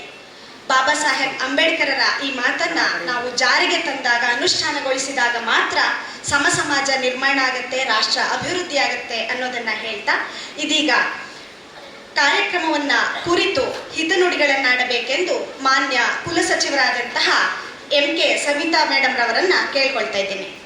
Time ತಗೊಳ್ಳೋದಿಲ್ಲ, ಆದರೂ ಕೂಡ ಮಹಿಳಾ ದಿನಾಚರಣೆ ಅಂಗವಾಗಿ ಒಂದೆರಡು ಮಾತುಗಳು. ಸೀಮಾ ಮೇಡಮ್ ಮಾತಾಡಿದ್ದಾರೆ, ಜ್ಯೋತಿ ಮೇಡಮ್ ಮಾತಾಡಿದ್ದಾರೆ. ನನಗೆ ಸ್ವಲ್ಪ ಪ್ರಾಕ್ಟಿಕಲ್ ಆಗಿರುವಂಥ ವಿಚಾರಗಳನ್ನೇ ಯಾವಾಗಲೂ ಎಲ್ಲ ವೇದಿಕೆಯಲ್ಲಿ ಮಾತಾಡೋದು. ಮಹಿಳಾ ದಿನಾಚರಣೆ ಅನ್ನುವಾಗ ನಾವು ಸಬಲೀಕರಣದ ಬಗ್ಗೆ ಮಾತಾಡಬೇಕಾ, ಮಹಿಳಾ ದೌರ್ಜನ್ಯದ ಬಗ್ಗೆ ಮಾತಾಡಬೇಕಾ, ಅಥವಾ ಮೇಡಮ್ ಹೇಳಾಗೆ ನಮ್ಮನ್ನ ನಾವು ಅಭಿವೃದ್ಧಿ ಪಡಿಸ್ಕೊಳ್ಳೋದು ಅಂತ ಹೇಳಿದ್ರೆ ಎಲ್ಲ ರೀತಿಯಲ್ಲೂ ನಮ್ಮ ಪರ್ಸನಾಲಿಟಿ ಡೆವಲಪ್ಮೆಂಟ್ ಮಾಡ್ಕೊಳ್ಳೋದು, ನಮ್ಮ ಸ್ಟೇಟಸನ್ನು ಮೇಂಟೈನ್ ಮಾಡೋದು, ನಮ್ಮ ಮೆಂಟಲ್ ಸ್ಟೇಟಸನ್ನು ಮೇಂಟೈನ್ ಮಾಡೋದನ್ನ ನಾವು ಚರ್ಚೆ ಮಾಡಬೇಕಂತ ನಾವು ಈ ಕಾರ್ಯಕ್ರಮನ ಆಯೋಜನೆ ಮಾಡುವಾಗ ನಮಗಿರುವಂಥದ್ದು ಸೆನೆಟ್ ಹಾಲ್ ಬಿಟ್ಟರೆ ಈ ಹಾಲು. ಈ ಪುರುಷರನ್ನ ಕರಿಬೇಕಾ, ಅವ್ರ ಮುಂದೆ ನಾವು ಮಾತಾಡ್ಕೋಬೇಕಾ ಅನ್ನುವಾಗೆಲ್ಲ ಡಿಸ್ಕಷನ್ ಕೊನೆಗೆ ನಾವು ಏನೇ ಪುರುಷರನ್ನ ಕೂರಿಸಿ ನಾವು ಮಾತಾಡಿದ್ರು ಕೂಡ ಕೊನೆಗೆ ನಮ್ಮನ್ನ ನಾವು ಮೇಲೆತ್ಕೊಳ್ಳುವಂಥದ್ದು, ಮೀನ್ಸ್ ಉನ್ನತ ಸ್ಥಾನಕ್ಕೆ ತಗೊಂಡು ಹೋಗುವಂಥದ್ದು ನಮ್ಮ ಕೈಯಲ್ಲೇ ಇದೆ. ಹಾಗಾಗಿ ಈ ಸಭಾಂಗಣದಲ್ಲಿ ಒಂದಷ್ಟು ಮಹಿಳೆಯರನ್ನ ಕೂರಿಸಿ ಇವತ್ತು ನಮ್ಮನ್ನ ನಾವು ಆತ್ಮಾವಲೋಕನ ಮಾಡ್ಕೊಳ್ಳೋಣ, ನಾವು ಹೇಗೆ ನಮ್ಮನ್ನ ಮೇಲೆ ಅಭಿವೃದ್ಧಿ ಪಡಿಸ್ಕೊಳ್ಬೇಕು ಅನ್ನೋದ್ರ ಬಗ್ಗೆ ಚರ್ಚೆ ಮಾಡೋಣ. ಮಾನ್ಯ ಕುಲಪತಿಗಳು ಇರ್ತಾರೆ, ಸಾಕು ರಿಜಿಸ್ಟ್ರಾರ್ ಅವರು ಇರ್ತಾರೆ ಅನ್ನೋದ್ರಲ್ಲೇ ಒಂದು ತೀರ್ಮಾನ ತಗೊಂಡು ಮೊದಲಿಗೆ ಕಾರ್ಯಕ್ರಮನ ಶಿಸ್ತುಬದ್ಧವಾಗಿ ಆಚರಿಸ್ಲಿಕ್ಕೆ ನಮ್ಮ ಮಹಿಳಾ ಅಧ್ಯಯನ ಕೇಂದ್ರ ಹಾಗೂ ಅವರ ಟೀಮ್, ಕೆಲವರೆಲ್ಲ ಲೋಲಾಕ್ಷಿಯವರು, ಜ್ಯೋತಿಯವರು ಎಲ್ಲರೂ ಸೇರಿಕೊಂಡು ಸುಮಾರು 2 ದಿನದಲ್ಲಿ ತುಂಬಾ ಅಚ್ಚುಕಟ್ಟಾಗಿ ಮಾಡಿದ್ದಾರೆ. ಜೊತೆಗೆ ನಮ್ಮ ಕ್ರಾಫರ್ಡ್ ಹಾಲ್ ಸಿಬ್ಬಂದಿ, ಗಂಗೋತ್ರಿಯ ಎಲ್ಲ ವಿಭಾಗಗಳ ಸಿಬ್ಬಂದಿ, ಟೀಚರ್ಸು, ನಮ್ಮ ನಾನ್ ಟೀಚಿಂಗ್ ಸ್ಟಾಫ್ ಎಲ್ಲರೂ ಕೂಡ ಇವತ್ತು ಇನ್ ಟೈಮಿಗೆ ತುಂಬ ಕಲರ್ಫುಲ್ ಆಗಿ ಬಂದು ಸೇರ್ಕೊಂಡಿದ್ದು ಮೊದಲನೇ ಖುಷಿ. ನಾವು ಇವತ್ತು ಸಬಲೀಕರಣ ಅಂತ ಮಾತಾಡಿದ್ರು, ನೀವೆಲ್ಲರೂ ಮಹಿಳಾ ಉದ್ಯೋಗಿಗಳಿದ್ದೀರಾ. ಇವಾಗ ನಮ್ಮ ಯೂನಿವರ್ಸಿಟಿಯ ಮಹಿಳಾ ಉದ್ಯೋಗಿಗಳು ನಿಮ್ಮನೆಯಲ್ಲಿ ನಿಮ್ಮ ಹಸ್ಬೆಂಡ್ಸ್ ಕೂಡ ಕೆಲ್ಸಕ್ಕೆ ಹೋದ್ರು, ಮಹಿಳಾ ಉದ್ಯೋಗಿಗಳಾಗಿದ್ರು, ಯಾರೆಲ್ಲ ಮನೆಯಲ್ಲಿ ಯಾರಾದ್ರೂ ಅಡುಗೆ ಮಾಡ್ತಾರ ಪುರುಷರು? ಇಲ್ಲ. ಆದ್ರೂ ನಾವು ಮಾಡಿ ಅಂತ ಹೇಳ್ತೀವ? ಇಲ್ಲ. ಯಾಕೆಂದ್ರೆ ನಮಗೆ ಅದೊಂಥರ ತಲಾಂತರದಿಂದ ಬಂದ್ಬಿಟ್ಟಿದೆ. ಮಹಿಳೆ ಅಂತ ಅನ್ನುವಾಗ ನಾವು ಹೇಳ್ತೀವಲ್ಲ, ಸಹಿಷ್ಣುತೆ, ಕ್ಷಮೆ, ಕರುಣೆ, ಪ್ರೀತಿ, ಸಹನೆ ಎಲ್ಲ ಮಹಿಳೆನೆ. ಹಾಗಾಗಿ ನಾವು ಟಾಲರೇಟ್ ಮಾಡ್ತಾನೆ ಇರ್ತೀವಿ.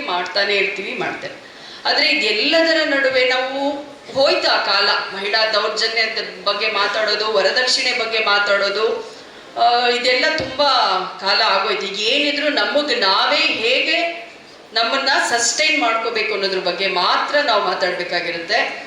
ನೀವು ಇತ್ತೀಚೆಗೆ ಇಡೀ ವಿಶ್ವವನ್ನೇ ತಲ್ಲಣಗೊಳಿಸಿದ ಒಂದು ಸತ್ಯ ಘಟನೆ, ಒಂದು ಮಹಾಪರಾಧದ ಬಗ್ಗೆ ನೀವು ಪತ್ರಿಕೆಗಳಲ್ಲಿ, ಟಿವಿಗಳಲ್ಲಿ ಓದಿರ್ಬೋದು.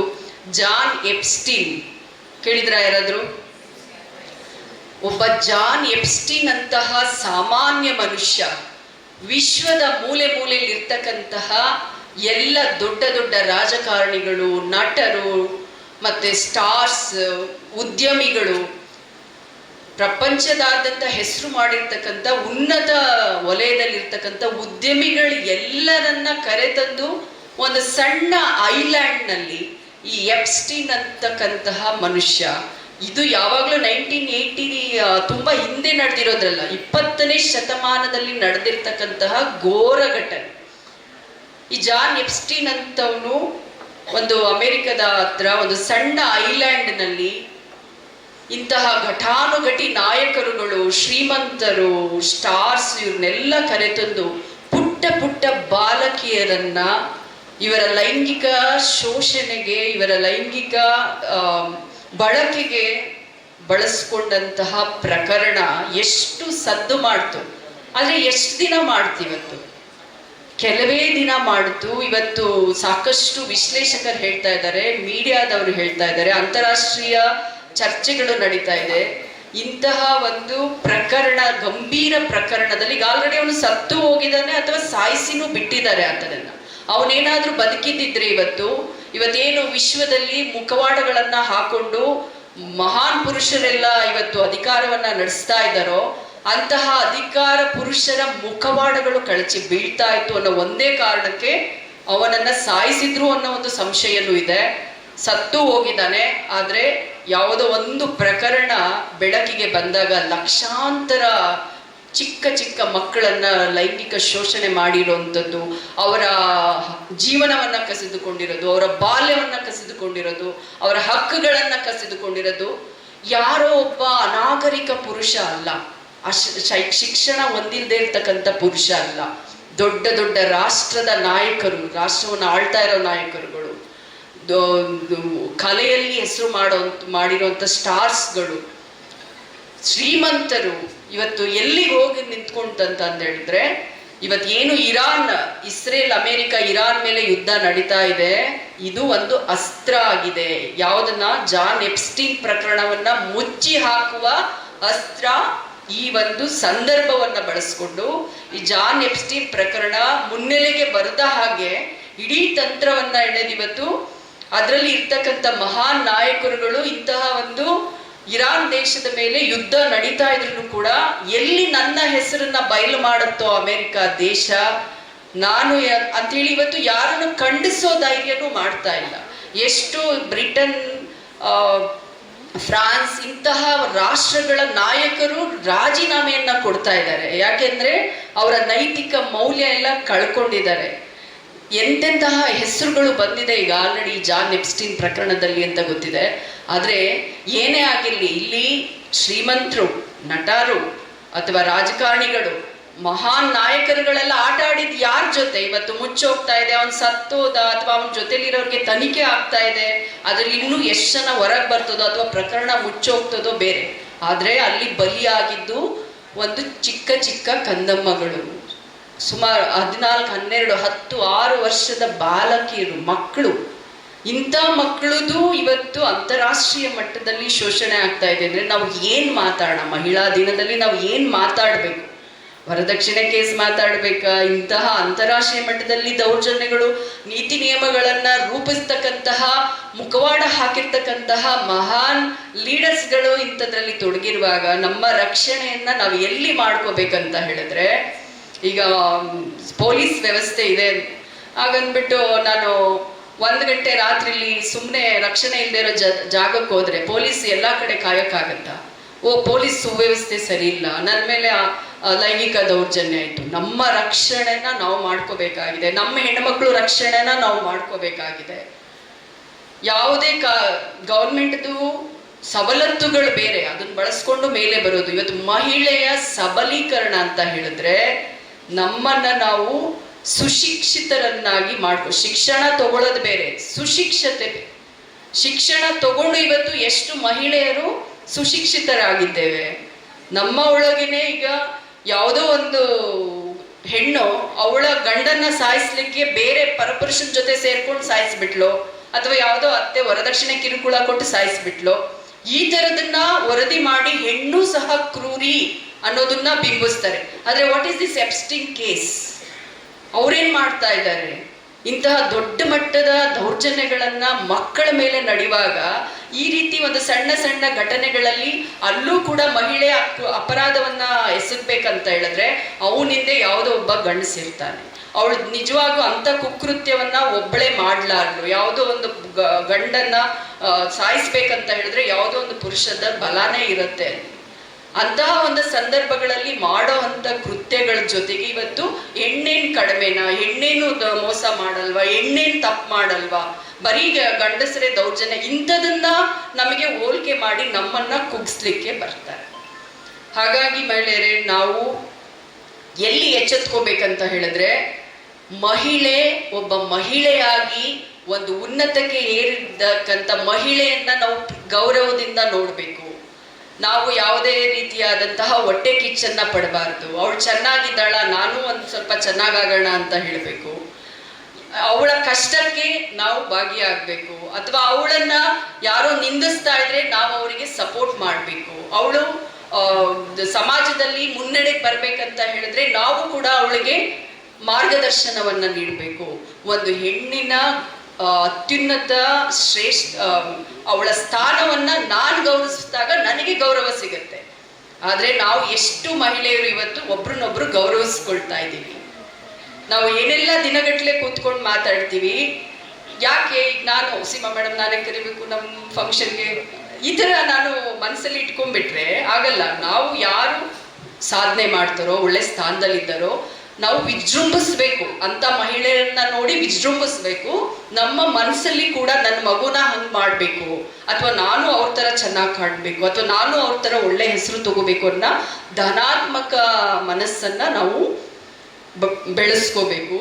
ನಾವು ಇಡೀ ದಿನ ಇವತ್ತು ಸೋಷಿಯಲ್ ಮೀಡಿಯಾದನ್ನ ನೋಡ್ತಿರ್ತೀವಿ. ಒಂದಿನ ಆದ್ಮೇಲೆಲ್ಲ ನನ್ಗೆ ಯಾರೋ ಹೇಳ್ತೀವಿ, ಇಲ್ಲ ತುಂಬ ಅಪ್ಡೇಟ್ ಆಗ್ತೀವಿ ಈಗ ಸೋಷಿಯಲ್ ಮೀಡಿಯಾ ನೋಡಿದ್ರೆ. ಏನು ಅಪ್ಡೇಟ್ ಆಗ್ತೀರಾ? ಇವತ್ತೆಲ್ಲ ಏನು ಬೆಳಗಿಂದ ಸಂಜೆವರೆಗೆ ಇನ್ಸ್ಟಾ ನೋಡಿ ಏನು ಮಾಡಿದೆ ಅಂದರೆ ಅವರೆಕಾಳು ಸಾರು ಹೇಗೆ ಮಾಡೋದು, ಕೂದಲು ಹೇಗೆ ದಪ್ಪ ತಿಕ್ಕಾಗೋದು, ಸ್ಕಿನ್ ಹೇಗೆ ಬೆಳಗಾಗೋದು, ಇದನ್ನೇ ನಾವು ನೋಡಿರ್ತೀವಿ. ಇನ್ನೇನು ದೊಡ್ಡದೊಂದು ಸೋಷಿಯಲ್ ಮೀಡಿಯಾದಿಂದ ಇನ್ನೋವೇಟ್ ಏನು ನಾವು ಮಾಡಿರೋದಿಲ್ಲ. ಹಾಗಾಗಿ ಇವತ್ತು ಉದ್ಯೋಗಸ್ಥ ಮಹಿಳೆಯರಿಗೆ ಟೈಮ್ ಡಿಸಿಪ್ಲಿನ್ ಅಂತ ಇದ್ದರೆ, ನಮ್ಮ ಒಂದು ಚಾಕಚಕ್ಯತೆಯನ್ನು ನಾವು ಬೆಳೆಸ್ಕೊಂಡ್ರೆ ನಾವು ಎಲ್ಲಿ ಬೇಕಾದ್ರೂ ನಾವು ಮುನ್ನೆಲೆಗೆ ಬರ್ಬೋದು. ನಾವು ಈಗ ಕೆಲಸಕ್ಕೆ ಬರ್ತಾ ಇದ್ದೀವಿ, ಟೈಮ್ ಆಗ್ಬಿಡ್ತು, ಟೈಮ್ ಸಾಕಾಗಲ್ಲ. ನಾವು ಹೆಲ್ತಿ ಆಗಿರ್ಬೇಕಂದ್ರೆ ಹೆಲ್ತಿ ಹ್ಯಾಬಿಟ್ಸ್ನ ಬೆಳೆಸ್ಕೋಬೇಕು, ಹೆಲ್ತಿ ಸ್ಟೇಟಸ್ನ ಬೆಳೆಸ್ಕೋಬೇಕು.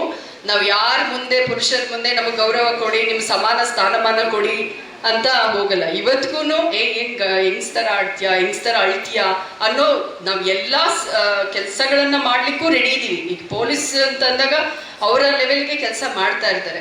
ಆದರೆ ಇಲ್ಲ ಕಷ್ಟ, ಅವ್ರಿಗೆ ಈ ಸ್ಥಾನ ಕಷ್ಟ ಆಗುತ್ತೆ, ಹೊರಗೆ ಬಿಡಬೇಡಿದ್ರೆ ಯಾರ ಭಯ ಇದೆ? ಹೊರಗಡೆ ಪುರುಷದ್ದೇ ಭಯ ಇದೆ ಹೊರತು ನಾವೇನು ಕೆಲಸ ಮಾಡಲಿಕ್ಕೆ ಆಗಲ್ಲ ಅಂತ ಅನ್ನೋ ಮನಸ್ಥಿತಿ ಯಾರಲ್ಲೂ ಇಲ್ಲ.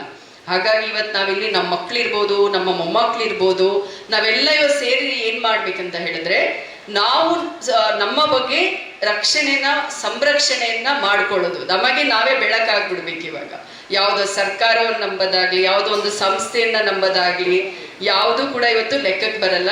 ನನ್ನ ಪ್ರಕಾರ ಇವತ್ತು ಮಹಿಳಾ ದಿನಾಚರಣೆಯಲ್ಲಿ ಚರ್ಚೆ ಆಗ್ಬೇಕಾಗಿರೋದು ನಮ್ಮನ್ನ ನಾವು ಗೌರವಿಸೋ ಥರ, ಅಂದರೆ ಬೇರೆಯವರು ನಮಗೆ ಗೌರವಿಸೋ ಥರ ಸ್ಟೇಟಸ್ ಅನ್ನ ನಾವು ಇಟ್ಕೊಂಡಾಗ ತಂತಾನೆ ಎಲ್ಲರೂ ನಮಗೆ ಗೌರವ ಕೊಡ್ತಾರೆ. ನಮ್ಮ ಒಂದು ಗೌರವನ್ನ ನಾವು ಉಳಿಸ್ಕೋಬೇಕಾಗಿದೆ, ಆರೋಗ್ಯವನ್ನ ಕಾಪಾಡ್ಕೋಬೇಕಾಗಿದೆ. ನಾವು ಕೆಲಸ ಯಾವುದು ಬೇಡ, ನಾವು ಕೆಲಸ ಮಾಡ್ತಕ್ಕಂಥ ಸ್ಥಳ, ಈ ಬೆಳಗ್ಗೆಯಿಂದ ಸಂಜೆವರೆಗೆ ಕ್ರಾಫರ್ಡ್ ಹಾಲಲ್ಲಿ ಕೆಲಸ ಮಾಡ್ತೀರಾ, 10 ಜನ ಲೇಡೀಸ್ ಇರ್ತೀರ, ಇವಳು ಇದ್ದಾಳಲ್ಲ ಇವಳು ದ್ವೇಷ ತುಂಬಿಸ್ಕೊಂಡ್ಬಿಡೋದು, ಏನು ಮಾಡೋದು ಕ್ಲರ್ಕು, ಡ್ರೆಸ್ ನೋಡು ಅನ್ನೋದು. ಯಾಕೆ? ಮಾಡ್ಕೊಳ್ಳಿ ಬಿಡಿ, ಅವ್ರಿಗೆ ಇಷ್ಟ ಇದೆ, ನೀವು ಮಾಡ್ಕೊಳ್ಳಿ. ಅವಳದೇನು ಗೊತ್ತಾ, ಬೆಳಗ್ಗೆಯಿಂದ ಸಂಜೆವರೆಗೆ ಇರ್ತೀರಾ, ಏನ್ ಚೆನ್ನಾಗಿದ್ಯಾ, ಊಟ ಮಾಡ್ದ, ಮಕ್ಳು ಚೆನ್ನಾಗಿ ಓದ್ತಾ ಇದ್ದಾರಾ, ಖುಷಿಯಾಗಿ ಕೆಲಸ ಮಾಡ್ಕೊಂಡು ಮನೆಗೆ ಹೋಗಿ ಹೆಲ್ತಿಯಾಗಿ. ಅದ್ ಬಿಟ್ಬಿಟ್ಟು ಅವಳ ಮೇಲೆ ಎತ್ಕೊಟ್ಟದು, ಅವಳದು ಅವಳ ಗಂಡ, ಅವಳು ಹೆಂಡತಿ, ಇದೆಲ್ಲ ಯಾಕೆ ಬೇಕು ನಮ್ಗೆ ಅಲ್ವಾ? ಬೆಳಗ್ಗೆಯಿಂದ ಸಂಜೆವರೆಗೆ ಇದ್ದೀವಿ ಅಂದ್ರೆ ಆ ಮುಖಗಳು ಖುಷಿ ಖುಷಿಯಾಗಿರ್ಬೇಕು, ವಾತಾವರಣ ಚೆನ್ನಾಗಿರ್ಬೇಕು. ನಾವು ನಮ್ಮನ್ನ ಖುಷಿ ಪಡಿಸ್ಕೊಂಡು ಮನೆಗೆ ಹೋಗ್ಬೇಕು. ಸಾಕಷ್ಟು ಬಹುತೇಕ 8ರಿಂದ 10 ಗಂಟೆ ಕಚೇರಿಲಿ ಕಳೀತೀರಾ, ಆ ವಾತಾವರಣ ಸೃಷ್ಟಿಸ್ಕೋಬೇಕು. ಅದ್ ಬಿಟ್ಬಿಟ್ಟು ಯಾರೋ ಕಷ್ಟದಲ್ಲಿರೋರ ಬಗ್ಗೆ ನಾವು ನಗೆ ಆಡೋದು, ಅವರನ್ನ ಹಾಡ್ಕೊಳ್ಳೋದು, ಈ ಥರ ಮಾಡೋದು, ಮನೆಯಲ್ಲಿ ಕೆಲ್ಸಕ್ಕೆ ಬರ್ತಾ ಇರೋ ಆ ಥರದ್ದು 3 ಬಾಗಿಲು ಧಾರಾವಾಹಿಗಳು ನೋಡೋದು, ಇದೆಲ್ಲ ಮಾಡ್ತಾ ಮಾಡ್ತಾ ನಾವ್ ಎಲ್ಲಿ ಕಳೆದೋಗ್ತಾ ಇದೀವಿ ಅಂದ್ರೆ, ವಯಸ್ಸಾಗ್ತಾ ಇರುತ್ತೆ, ಆದ್ರೆ ನಮಗೆ ಎಜುಕೇಶನ್ ಇದೆ, ಆದ್ರೆ ಇವತ್ತು ಅಪ್ಡೇಟ್ ಅನ್ನೋದು ಎಷ್ಟು ಇಂಪಾರ್ಟೆಂಟ್ ಅಂದ್ರೆ ಎಲ್ಲ ವಿಷಯಗಳನ್ನ ತಿಳ್ಕೊಬೇಕು. ಎಷ್ಟು ಜನ ಪೇಪರ್ ಓದ್ತೀರಾ ಇಲ್ಲಿ?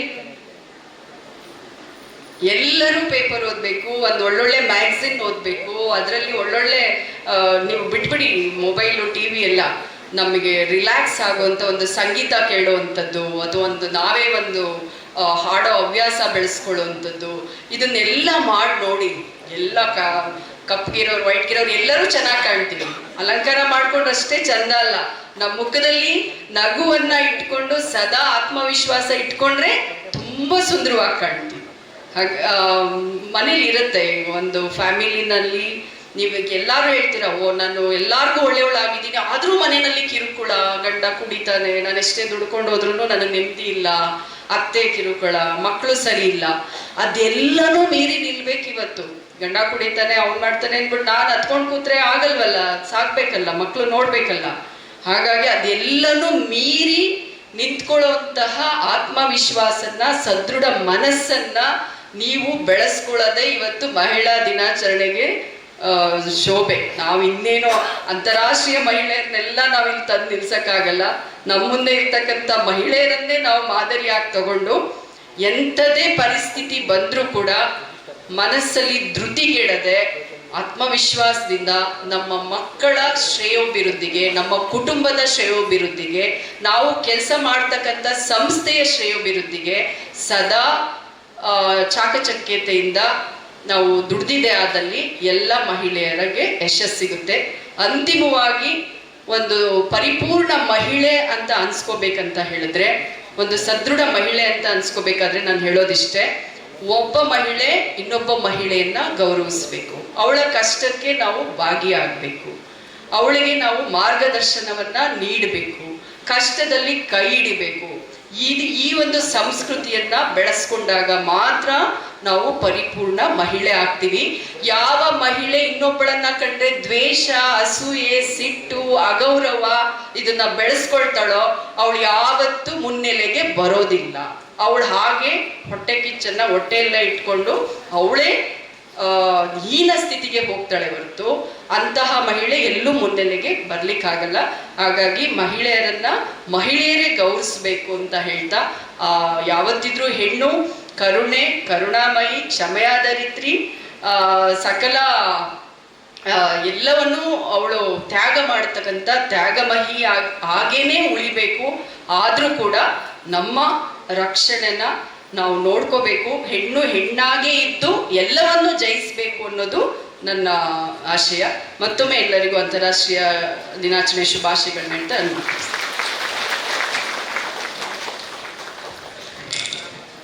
ಸಮಕಾಲೀನ ಸಮಾಜದ ತಲ್ಲಣಗಳನ್ನ ಚರ್ಚೆ ಮಾಡ್ತಾನೆ ಮಹಿಳೆಯರ ಘನತೆಯನ್ನ ಎತ್ತಿ ಹಿಡಿಯುವಲ್ಲಿ ಮಹಿಳೆಯರೇ ಮುಂಚೂಣಿಯಲ್ಲಿರಬೇಕು ಅನ್ನೋದನ್ನ ತಮ್ಮ ಮಾತುಗಳಲ್ಲಿ ಕಟ್ಟಿಕೊಟ್ಟಂತಹ ಮಾನ್ಯ ಕುಲಸಚಿವರಾದಂತಹ ಶ್ರೀಮತಿ MK ಸವಿತಾ ಅವರಿಗೆ ಹೃತ್ಪೂರ್ವಕವಾದಂತಹ ಧನ್ಯವಾದಗಳನ್ನ. ಇದು ನನ್ನ ಸ್ವಂತ ರಚನೆಯ ಕವನ, ಮಹಿಳೆಯನ್ನ ಕುರಿತಾದಂಥದ್ದು. ಕವಿತೆಯ ಶೀರ್ಷಿಕೆ ಅವಳೆಂದರೆ ಹಾಗೆ. ಅವಳೆಂದರೆ ಹಾಗೆ, ಜಗಕ್ಕೆ ಅವಳೆಂದರೆ ಹಾಗೆ, ಬಾಯಿ ತೆರೆದರೆ ವಾಚಾಳಿ, ನ್ಯಾಯ ಕೇಳಿದರೆ ಜಗಳ ಗಂಟಿ, ಸತ್ಯ ಸಾಧಿಸಿದರೆ ಹಠಮಾರಿ. ಜಗಕ್ಕೆ ಅವಳಿರಬೇಕು ಹೀಗೆ, ಆದರ್ಶಗಳಿಲ್ಲದವಗೂ ಆದರ್ಶ ಪತ್ನಿ, ಮುಂದಿನ ಪ್ರಜೆಗಳನ್ನು ಸಲಹುವ ತಾಯಿ, ಹಿರಿ ಜೀವಗಳ ಪೊರೆವ ಸಹನಾಮಯಿ. ಜಗಕ್ಕೆ ಅವಳೆಂದರೆ ಹಾಗೆ. ದಣಿವರಿಯದ ಜೀವದ ಯಂತ್ರ, ತನ್ನವರಿಗಾಗಿಯೇ ತಾನೆಂಬ ಮಂತ್ರ, ಅರಿತರೂ ಅರಿಯದಂತಿರಬೇಕು ಬದುಕ ಸೂತ್ರ.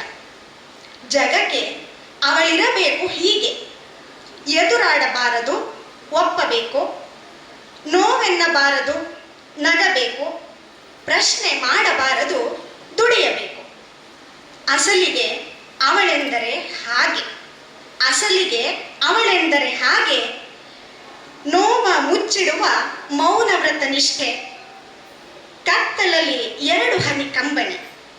ನೋವ ಮುಚ್ಚಿಡುವ ಮೌನ ವ್ರತ ನಿಷ್ಠೆ, ಕತ್ತಲಲ್ಲಿ 2 ಹನಿ ಕಂಬನಿ. ಗಟ್ಟಿಯಾಗಲೊಂದು ನಿಟ್ಟುಸಿರು, ನಾಳೆಯ ಸ್ವೀಕರಿಸುವ ದಿಟ್ಟ ನಿಲುವು. ಅಸಲಿಗೆ ಅವಳೆಂದರೆ ಹಾಗೆ, ಅಸ್ಮಿತೆಯ ಬಿಟ್ಟು ಕೊಡದ ಗಟ್ಟಿ ಛಲ, ಮೈ ಕೊಡವಿ ಮುನ್ನಡೆವ ಮನೋಬಲ, ಸದ್ದಿಲ್ಲದೆಯೂ ಉಳಿದು ಬಿಡುವ ಹೆಜ್ಜೆ ಗುರುತು, ಕತ್ತಲನ್ನು ಸೀಳಿ ಬರುವ ಹೊಸ ಬೆಳಕು, ಕತ್ತಲನ್ನು ಸೀಳಿ ಬರುವ ಹೊಸ ಬೆಳಕು. ವಾಚನಕ್ಕೆ ಅವಕಾಶ ಮಾಡಿಕೊಟ್ಟಿದ್ದಾಗಿ ಎಲ್ಲರಿಗೂ ಕೂಡ ಧನ್ಯವಾದಗಳನ್ನು ಅರ್ಪಿಸ್ತಾ ಇದ್ದೇನೆ. ಇದೀಗ ವೇದಿಕೆಯಲ್ಲಿರುವಂತಹ ನಮ್ಮ ವಿಶ್ವವಿದ್ಯಾನಿಲಯದ ಸಿಂಡಿಕೇಟ್ ಸದಸ್ಯರಾದಂತಹ ಡಾಕ್ಟರ್ ಶಿಲ್ಪಾ ಅವರು ಒಂದೆರಡು ಮಾತುಗಳನ್ನಾಡಬೇಕಾಗಿ ವಿನಂತಿಸಿಕೊಳ್ತೇನೆ.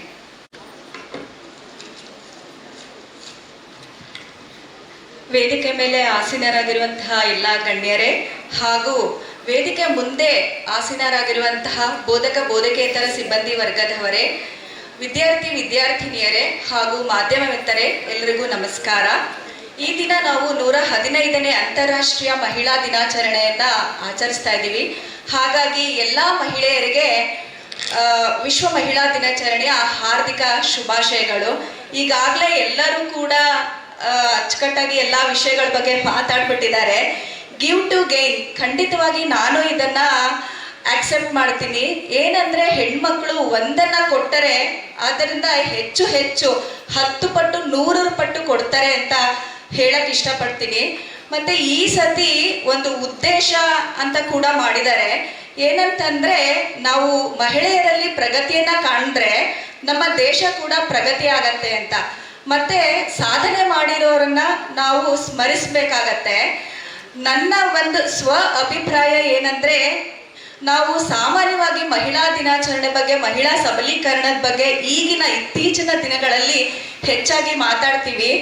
ನನಗೇನನ್ಸುತ್ತೆ ಅಂದ್ರೆ, ಆಗಿನ ಕಾಲದಿಂದಲೂ, ಪುರಾತನ ಕಾಲದಿಂದಲೂ ದೇವತೆಗಳು ಅವ್ರಿಗೆ ನಾವು ಎಷ್ಟು ಪೂಜ್ಯ ಸ್ಥಾನ ಕೊಡ್ತಾ ಇದ್ವಿ, ಎಲ್ಲ ಹೆಣ್ಮಕ್ಳೇನೆ. ಪುರಾಣದಲ್ಲಿ ಆದಿಶಕ್ತಿ ಎಲ್ಲದಕ್ಕಿಂತ ಒಂದು ಉತ್ತಮ ಅತ್ಯುನ್ನತ ಸ್ಥಾನ ಕೊಟ್ಟಿದ್ದು ಮಹಿಳೆಯರಿಗೆ. ಅದಾದ ನಂತರ ನಾವು ನೋಡ್ತಾ ಬಂದ್ರೆ ಮಹಾಭಾರತ ಇರ್ಬೋದು, ರಾಮಾಯಣ ಇರ್ಬೋದು, ಅದೆಲ್ಲ ನಡೆದಿದ್ದೇ ಒಂದು ಮಹಿಳೆಯರಿಗೋಸ್ಕರ. ಹಾಗಾಗಿ ಅದರ ನಂತರ ಕಾಲದಲ್ಲಿ ಮಹಾರಾಣಿಯರು ಇರಬಹುದು, ಎಲ್ಲ ಕಾಲದಲ್ಲೂ ಶೋಷಣೆ ಖಂಡಿತ ಇದೆ. ಆದರೆ ಅದನ್ನ ಮೆಟ್ಟಿ ಆಗಿನ ಕಾಲದಿಂದಲೂ ಅನೇಕರು ಮೀರಿ ನಿಂತಿದ್ದಾರೆ ಅಂತ ಹೇಳ್ಬೋದು.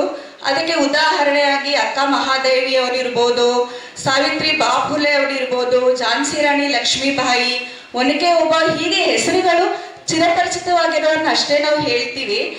ಈಗ ನಾವು ಯಾವ ಕ್ಷೇತ್ರದಲ್ಲಿ ಮೇಲ್ಗೈ ಸಾಧಿಸಿಲ್ಲ ಅಂತ ಹೇಳೋ ಹಾಗೆ ಇಲ್ಲ. ಯಾವುದೇ ಒಂದು ಕ್ಷೇತ್ರ, ಈಗ ನಾವು ಇಲ್ಲೇ ವೇದಿಕೆ ಮೇಲೆ ನೋಡಿದ್ರೆ IPS ಅಧಿಕಾರಿ ಇರ್ಬೋದು, KAS ಅಧಿಕಾರಿ, ಮೇಡಮ್ ಗೈನಕಾಲಜಿಸ್ಟ್ ಇದ್ದಾರೆ, ವೈದ್ಯಕೀಯ ಕ್ಷೇತ್ರ, ಪ್ರತಿಯೊಂದು ಕ್ಷೇತ್ರದಲ್ಲೂ ಇದಷ್ಟೇ ಅಲ್ಲ, ಈಗ ಡ್ರೈವರ್ಗಳು ಕೂಡ ಇದ್ದಾರೆ. ಮತ್ತೆ KSRTC ಡಿಪಾರ್ಟ್ಮೆಂಟ್ ಅಲ್ಲಿ ನಾನು ಈಗ ಮೊನ್ನೆ ಒಂದು ಪೇಪರಲ್ಲಿ ಆರ್ಟಿಕಲ್ ನೋಡ್ತಾ ಇದ್ದೆ, 25-30 ವರ್ಷದಿಂದ ಮೆಕ್ಯಾನಿಕ್ಗಳಾಗಿ ಕೂಡ ಕಾರ್ಯನ ನಿರ್ವಹಿಸಿದ್ದಾರೆ. ಮತ್ತೆ ಇವಾಗ ಆಟೋ ಡ್ರೈವರ್ಗಳನ್ನ ಕೂಡ ನೋಡ್ಬೋದು. ಮತ್ತೆ ಎಲ್ಲ ಲೈಕ್ ಬಸ್ ಡ್ರೈವರ್ಗಳು ಕೂಡ ಇದ್ದಾರೆ. ಆಮೇಲೆ ಸಫಾಯಿ ಕರ್ಮಚಾರಿಗಳು. ಎಲ್ಲರ ಕೆಲಸಕ್ಕಿಂತ ಆ ಕೆಲಸ ತುಂಬಾ ಕಷ್ಟಕರವಾದದ್ದು, ಅದನ್ನು ಕೂಡ ಬಹಳ ಅಚ್ಚುಕಟ್ಟಾಗಿ ನಿಭಾಯಿಸ್ತಾರೆ. ಮತ್ತೆ ಎಜುಕೇಶನ್ ತುಂಬಾ ಇಂಪಾರ್ಟೆಂಟ್ ಅಂತ ಹೇಳ್ತೀವಿ. ಅದ್ರ ಜೊತೆಗೆ ಮಾನವೀಯ ಮೌಲ್ಯಗಳು, ಸಂಸ್ಕಾರ, ಸಂಸ್ಕೃತಿ ಅನ್ನೋದು ತುಂಬಾ ಬಹಳ ಮುಖ್ಯ. ಈಗ ನಾವು ಸಾಲುಮರದ ತಿಮ್ಮಕ್ಕ ಅವರು ಪದ್ಮಶ್ರೀ ಪ್ರಶಸ್ತಿ ವಿಜೇತರು. ಮತ್ತೆ ಸೂಲಗಿತ್ತಿ ನರಸಮ್ಮ ಅವರು, ಅವ್ರಿಗೇನು ವಿದ್ಯೆನೇ ಇರಲಿಲ್ಲ, ಅವರು 20,000 ಹೆರಿಗೆಗಳನ್ನ ಮಾಡಿಸಿದ್ದಾರೆ. ಹಾಗಾಗಿ ನಾವು ಏನೋ ಒಂದು ಉನ್ನತ ಮಟ್ಟದಲ್ಲಿ ಇರಬೇಕು, ಆರ್ಥಿಕ ಸದೃಢರಾಗಿರ್ಬೇಕು, ಏನೇ ಸಾಧನೆ ಮಾಡ್ಬೇಕಂದ್ರೆ ಅದು ಮಾಡೋ ಮನಸ್ಥಿತಿ ಇದ್ರೆ ಎಲ್ಲಿ ಬೇಕಾದರೂ ಮಾಡ್ಬೋದು. ಮತ್ತೆ ಇನ್ನೊಂದು, ನಾನು ದಾವಣಗೆರೆಯಲ್ಲಿದ್ದೆ, ಆವಾಗ ಒಂದು ಶಾಂತಿ ಸಾಗರ ಅಂತಿದೆ, ಅದು ಸೂಳೆಕೆರೆ ಅಂತ ಹೇಳ್ತಾರೆ. ಅದು ಆ ಕಾಲದಲ್ಲಿ ಅದು ಬರ ಬಂದಾಗ ಒಬ್ಬಳು ವೇಶ್ಯೆ ಅದನ್ನ ಕಟ್ಟಿಸಿದ್ದು. ಅದು ಏಷ್ಯಾದಲ್ಲೇ, I am not very sure, second biggest ಕೆರೆ ಅಂತ ಹೇಳ್ತಾರೆ. ಹೀಗಾಗಿ ನಾವು ಸಾಧನೆ ಮಾಡ್ಬೇಕನ್ನೋ ಮನಸ್ಸು ನಮ್ಮಲ್ಲಿದ್ದರೆ ಖಂಡಿತವಾಗಿ ನಾವು ಎಲ್ಲಾ ಕ್ಷೇತ್ರಗಳಲ್ಲೂ ಸಾಧನೆಯನ್ನ ಮಾಡ್ಬೋದು. ಮತ್ತೆ ಮುಖ್ಯವಾಗಿ ನಾನು ಮಹಿಳೆಯರಿಗೆ ಏನ್ ಹೇಳ್ತೀನಿ ಅಂದ್ರೆ, ಎರಡು ತುಂಬಾ ಮುಖ್ಯ, ದೈಹಿಕ ಆರೋಗ್ಯ ಹಾಗೆ ಮಾನಸಿಕ ಆರೋಗ್ಯ.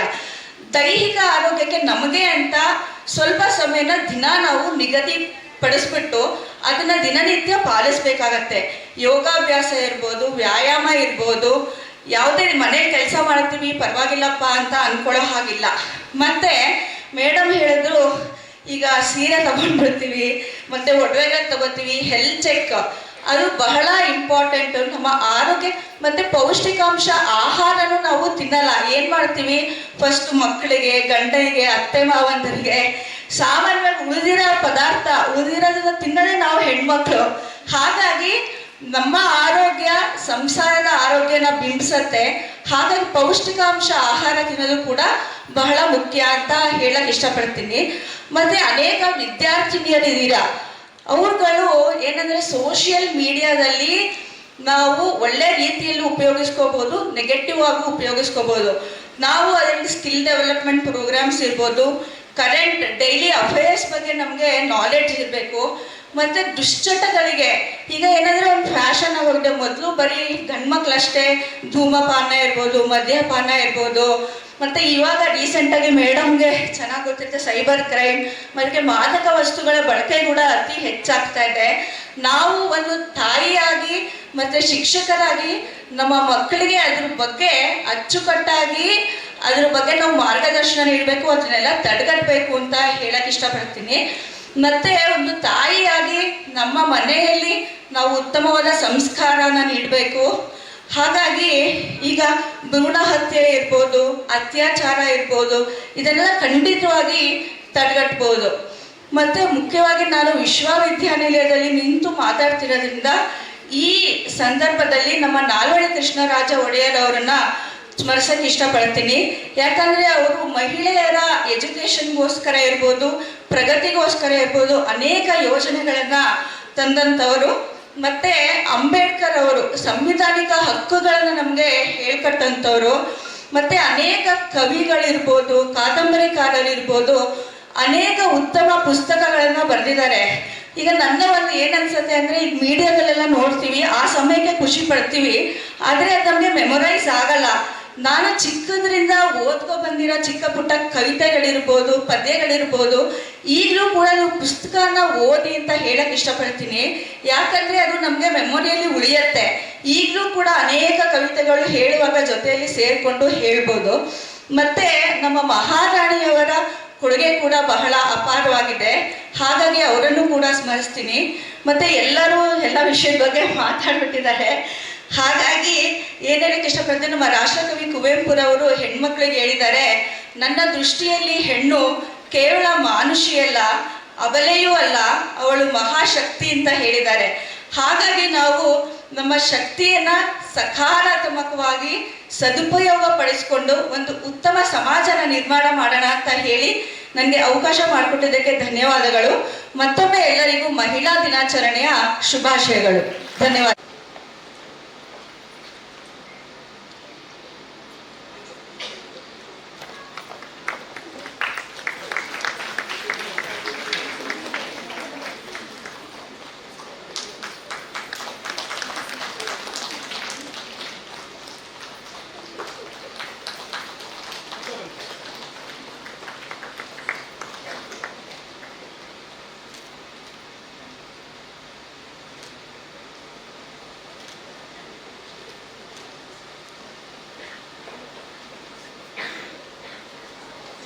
ಗೌರವ ಎಲ್ಲರಿಗೂ ನಮಸ್ಕರಿಸುತ್ತಾ ನನ್ನ ಕವನದ ಶೀರ್ಷಿಕೆ ನಮಗೆ ರಕ್ಷಣೆಯೇ. ಮಾನವೀಯತೆ ಮೆರೆಯುವ ದೇಶ ನನ್ನದು, ಸಂಸ್ಕೃತಿಯ ಸಾರುವ ಸಂಸ್ಕಾರದ ನಾಡಿದು. ಆದರೂ ರಕ್ಷಣೆಯ ಅಂಗಲಾಚಿ ಬೇಡಲೇ ನಾನಿಂದು. ಯಾರಿಗಾಗಿ ಈ ರಕ್ಷಣೆಯ ಕೂಗು? ಹೇಳಲು ಮಾತ್ರ ಹೆಣ್ಣು ಅಬಲೆಯಲ್ಲ ಸಬಲೆ. ಅಧಿಕಾರಿಗಳ ಹಟ್ಟಹಾಸವ ಮರೆಮಾಚಲು ಬಲಿಯಾಗೋದು ಹೆಣ್ಣು ಮಾತ್ರ. ದೇವರ ಸ್ವರೂಪವಾದ ವೈದ್ಯಕೀಯ ವಿದ್ಯಾರ್ಥಿಯ ಮೇಲೆ ವಿಕೃತವಾಗಿ ಅತ್ಯಾಚಾರವೆಸಗಿ ಕೊಲೆಗೈದರೆ ಇನ್ನೆಲ್ಲಿ ರಕ್ಷಣೆ? ಹೆಣ್ಣನ್ನ ಕಾಮುಕದ ದೃಷ್ಟಿಯಲ್ಲಿ ಕಾಣುವ ಪುರುಷನೂ ಒಂದು ಹೆಣ್ಣಿನ ಸೃಷ್ಟಿಯಲ್ಲವೇ? ಹೆಚ್ಚೆಂದರೆ ಹೆಣ್ಣನ್ನ ಅತ್ಯಾಚಾರ ಕೊಲೆ ಮಾಡಬಹುದೇ ಹೊರತು ಮತ್ತೇನು ಮಾಡಲು ಸಾಧ್ಯ? ಈ ಸಮಾಜ ಧೈರ್ಯವಿದ್ದರೆ ಆಕೆಯನ್ನ ಮುಖಾಮುಖಿ ಎದುರಿಸಿ ಗೆಲ್ಲಲು ಸಾಧ್ಯವೇ? ಈ ಗಂಡಸರಿಗೆ ಇಲ್ಲ. ತನ್ನ ಕೈಯಲ್ಲಿ ಆಕೆಯನ್ನ ಸೋಲಿಸಲಾಗದೆ ಅತ್ಯಾಚಾರವನ್ನ ಅಸ್ತ್ರವನ್ನಾಗಿಸಿಕೊಂಡಿರುವ ಈ ಪುರುಷ ಸಮಾಜಕ್ಕೆ ನ್ಯಾಯಾಲಯವು ಶಿಕ್ಷಿಸಲಿ. ಕಾನೂನು ನಮಗೆ ರಕ್ಷಣೆ ನೀಡುವುದಲ್ಲ, ಪುರುಷರ ಹಟ್ಟಹಾಸಕ್ಕೆ ಹಾಕಲಿ ಬೇಲಿ. ವೀರ ವನಿತೆಯರು ಆಳಿದ ನಾಡು ನಮ್ಮದು. ಧೈರ್ಯವಿದ್ದರೆ ಹೋರಾಡಿ ಗೆಲ್ಲಲಿ. ಯಾವುದಕ್ಕೂ ಎದುರದೆ, ಹಂಜದೆ, ಕುಗ್ಗದೆ, ಎಲ್ಲಿ ಅವರ ದುಷ್ಕೃತ್ಯಗಳನ್ನು ಬಯಲು ಮಾಡುತ್ತೇವೆಂಬ ಭಯವೇ ಸಾಕಲ್ಲವೇ? ಅವರಿಗೆ ನಾವು ಏನೆಂದು ತಿಳಿಯಲು? ಯಾರಲ್ಲೂ ಬೇಡಬೇಕಿಲ್ಲ ಏನನ್ನು ನಾವು. ಎಲ್ಲರಂತೆ ಎಲ್ಲವೂ ನಮ್ಮ ಹಕ್ಕು. ಇದನ್ನ ಯಾರೂ ಕೊಡಬೇಕಿಲ್ಲ. ನಾವು ಹೆದರಬೇಕೇ ಅವರು ಮಾಡುವ ಅತ್ಯಾಚಾರ ಕೊಲೆಗಳಿಗೆ? ನಾವು ಬೇಡಿದಷ್ಟು ಹೀನಾಯಕ್ಕೆ ಈಡು ಮಾಡುವವಳು ಜೋಕೆ. ಎಚ್ಚರ. ಎಲ್ಲರಿಗೂ ಧನ್ಯವಾದ.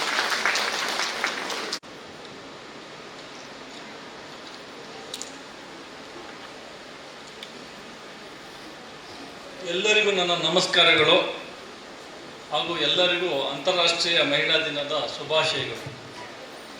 ಬೆಳಗ್ಗೆಯಿಂದ ಕಾರ್ಯಕ್ರಮ ಕೇಳ್ತಾ ಇದ್ದೀರಿ. ಸುಮಾರು ಹೊತ್ತು ಸಾಮಾನ್ಯರು ಅಸಾಮಾನ್ಯರಾಗಿ ಮಾತಾಡಿದ್ದಾರೆ. ನಾನು ಈ ವಿಚಾರದಲ್ಲಿ ಹೆಚ್ಚಿಗೆ ಮಾತಾಡೋಕ್ಕೆ ಬಯಸಲಾದರೂ ಒಂದೆರಡು ಮಾತು ಹೇಳಬೇಕು. ಯಾಕೆಂದರೆ ನಮ್ಮ ಪೊಲೀಸ್ ಕಮಿಷನರ್ ಹೇಳಿದ್ರು, ತಾಯಿಯಾಗಿ, ಮಗುವಾಗಿ ಅಥವಾ ಮಕ್ಕಳಾಗಿ, ಹೆಂಡತಿಯಾಗಿ ನಮ್ಮ ಜೊತೆ ಇರೋದೇ ಹೆಣ್ಣು.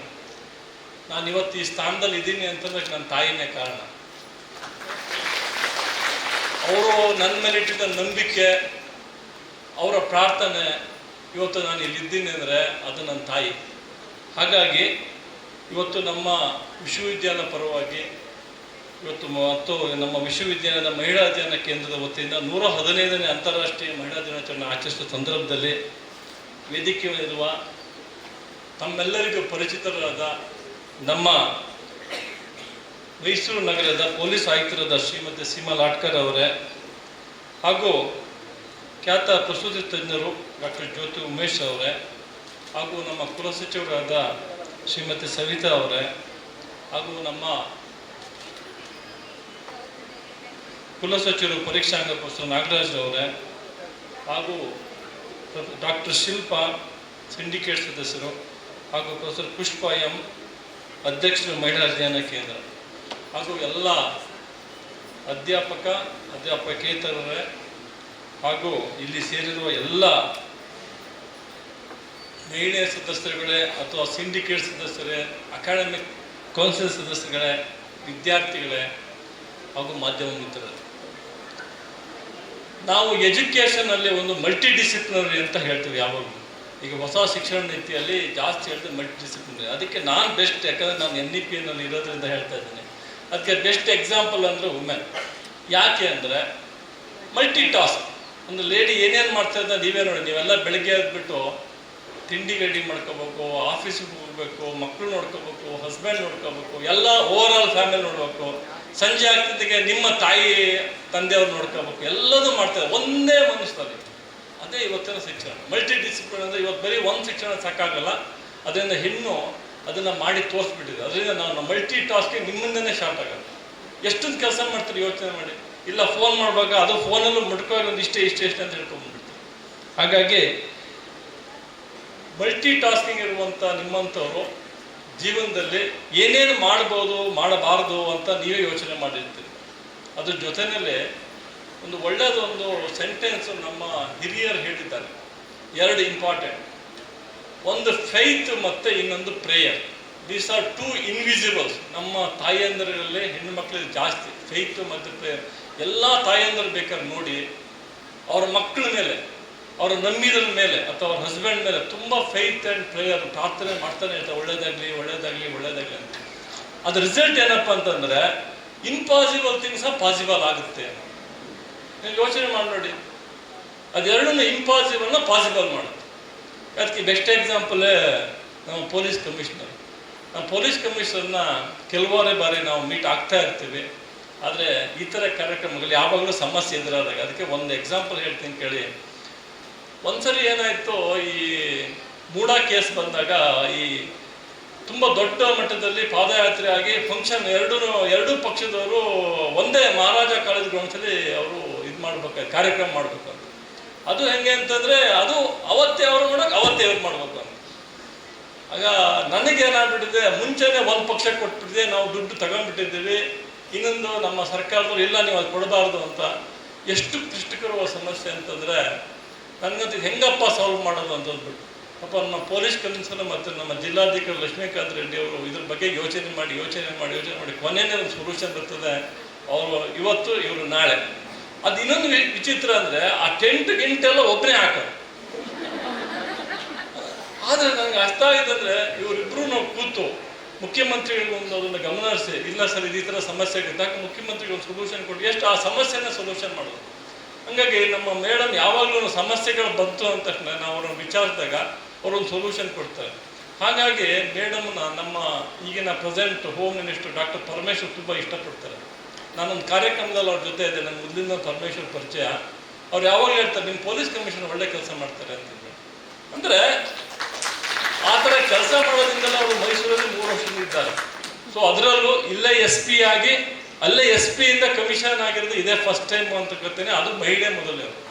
ಸೊ ಹಾಗಾಗಿ ನಮ್ಮ ಕಡೆಯಿಂದ ತುಂಬ ಅಭಿನಂದನೆಗಳು. ಜೊತೆಯಲ್ಲಿ ಮೇಡಮ್ ನೀವು ನಮಗೆಲ್ಲ ಪರಿಚಯ ಜೊತೆಯಲ್ಲಿ ರಾಷ್ಟ್ರ ಪ್ರಶಸ್ತಿ ತಗೊಂಡಿದ್ದೀರಾ, ಅದು ಇನ್ನೂ ನಮಗೆ ಭಾರಿ ಸಂತೋಷದ ವಿಚಾರ. ಇನ್ನೂ ಹೆಚ್ಚು ನೀವು ಸಾಧನೆ ಮಾಡಿ ಅಂತ ಹಾರೈಸ್ತೀನಿ. ಅದೇ ಥರ ಇನ್ನೊಬ್ಬರಿಗೆ ಎಷ್ಟು ಭಾರಿ ಇಂಪಾರ್ಟೆಂಟ್ ಸೋಷಿಯಲ್ ಕಾಸಿಗಿರುವಂಥ ಡಾಕ್ಟರ್ ಜ್ಯೋತಿ ಉಮೇಶ್ ಅವ್ರ ಬಗ್ಗೆ ಭಾರಿ ಕೇಳಿದ್ದೇನೆ, ಪೇಪರ್ಲಿ ಓದಿದ್ದೇನೆ. ನಮ್ಮನೆ ಪಕ್ಕದವರು ಅವರ ಪೇಷಂಟು, ಅವರು ನಿಮ್ಗೆ ಗೊತ್ತಿರೋದಿಲ್ಲ, ಬಟ್ ನಮಗೆ ಗೊತ್ತಿರ್ತದೆ ಯಾರ್ಯಾರು ಹೇಗೆ ಅಂತ. ಸೊ ಅವರು ಈಗ IVF ಟೆಕ್ನಾಲಜಿನ ಬಳಸ್ಕೊಂಡು ಏನೇನು ಮಾಡ್ಬೋದು ಅನ್ನೋದನ್ನ ಅವ್ರು ಭಾರಿ ಚೆನ್ನಾಗಿ ಮಾಡ್ತಾ ಇದ್ದಾರೆ. ಮೈಸೂರಲ್ಲಿ ಭಾರಿ ಚಿರಪರಿಚಿತ ಆಗಿದೆ. ಅಂದರೆ ನಾವು ಒಂದು ಟೆಕ್ನಾಲಜಿ ಯುಗದಲ್ಲಿ ಇದ್ದೀವಿ, ಆ ಟೆಕ್ನಾಲಜಿನ ನಾವು ಬಳಸ್ಕೋಬೇಕು.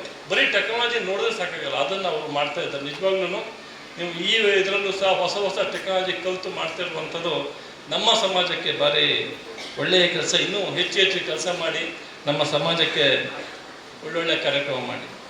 ನನಗೆ ಮಹಿಳೆಯರ ಬಗ್ಗೆ ಮಾತಾಡಿದಾಗ ನನಗೆ ಫಸ್ಟ್ ಅರ್ಥ ಆಗೋದಂತಂದರೆ ನಾವೆಲ್ಲ ಮೈಸೂರವರು ಚಾಮುಂಡೇಶ್ವರನ ಕೈ ಮುಗಿತೀವಿ.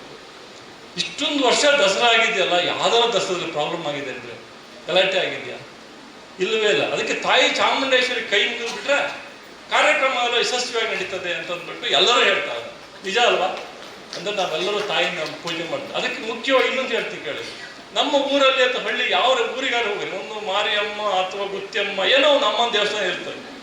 ಅಂದರೆ ಪ್ರತಿಯೊಂದು ಊರಲ್ಲೂ ನಾವು ತಾಯಿಯನ್ನು ಭಾರಿ ಚೆನ್ನಾಗಿ ಪೂಜೆ ಮಾಡ್ತಾ ಇದ್ದೀವಿ. ಅದನ್ನು ತುಂಬ ಸೂಕ್ಷ್ಮವಾಗಿ ಯೋಚನೆ ಮಾಡೋದಕ್ಕೆ ಗೊತ್ತಾಗುತ್ತೆ. ನಾವು ಮೊದಲಿಂದ ನಮ್ಮ ಧರ್ಮದಲ್ಲಿ ಮೊದಲಿಗೆ ಮಹಿಳೆಗೆ ಪ್ರಾಧಾನ್ಯತೆ ಕೊಡ್ತಾ ಬಂದಿದ್ದೇವೆ. ಅದನ್ನು ಬೇರೆ ಬೇರೆ ರೂಪದಲ್ಲಿ ಇರ್ಬೋದು, ಅದನ್ನು ಮಾಡಿದ್ದೀವಿ. ಹಾಗಾಗಿ ನಾನು ಕೆಲವಾರು ಓದಿದಾಗ ಒಂದು ಭಾರಿ ವಿಶಿಷ್ಟವಾದ ವಿಚಾರ ನಾನು ನಿಮ್ಮ ಮುಂದೆ ಹೇಳಕ್ಕೆ ಇಷ್ಟಪಡ್ತೇನೆ. ರೀಸೆಂಟಾಗಿ ನಾನೊಂದು ಪುಸ್ತಕ ಓದ್ತಾ ಇದ್ದೆ. ಈ ಇನ್ಫಾರ್ಮೇಷನ್ ಟೆಕ್ನಾಲಜಿ ಮತ್ತು ಟೆಕ್ನಾಲಜಿ ಬಳಸ್ಕೊಂಡು ಸ್ಮಾರ್ಟ್ನೆಸ್ ಇನ್ ರೋಡ್ ಸೇಫ್ಟಿಯಲ್ಲಿ ಹೆಂಗೆ ಮಾಡೋದು ಅನ್ನೋದ್ರ ಬಗ್ಗೆ ಒಬ್ಬರು ಬುಕ್ ಬರ್ತಿದ್ದಾರೆ. ನೀವು ನೋಡ್ಬೋದು, ಇಲ್ಲಿಂದ ನಾವು ತಮಿಳ್ನಾಡಿಗೆ ಹೋದ್ರೆ ಫಸ್ಟ್ ನೋಡಿದ ತಕ್ಷಣ ತಮಿಳ್ನಾಡು ರೋಡ್ ತುಂಬ ಬ್ಯೂಟಿಫುಲ್ ಆಗಿರ್ತದೆ. ನಮ್ಮ ಕರ್ನಾಟಕದ ರೋಡ್ ಅಷ್ಟು ಚೆನ್ನಾಗಿಲ್ಲ. ನಾನು ಅವಾಗ ಒಬ್ರಿಗೆ ಕೇಳಿ, ಯಾಕೆ ತಮಿಳ್ನಾಡಲ್ಲಿ ಇಷ್ಟೊಂದು ರೋಡ್ ಚೆನ್ನಾಗಿರೋ ಕಾರಣ ಯಾಕೆ ಅಂತ ಕೇಳಿ.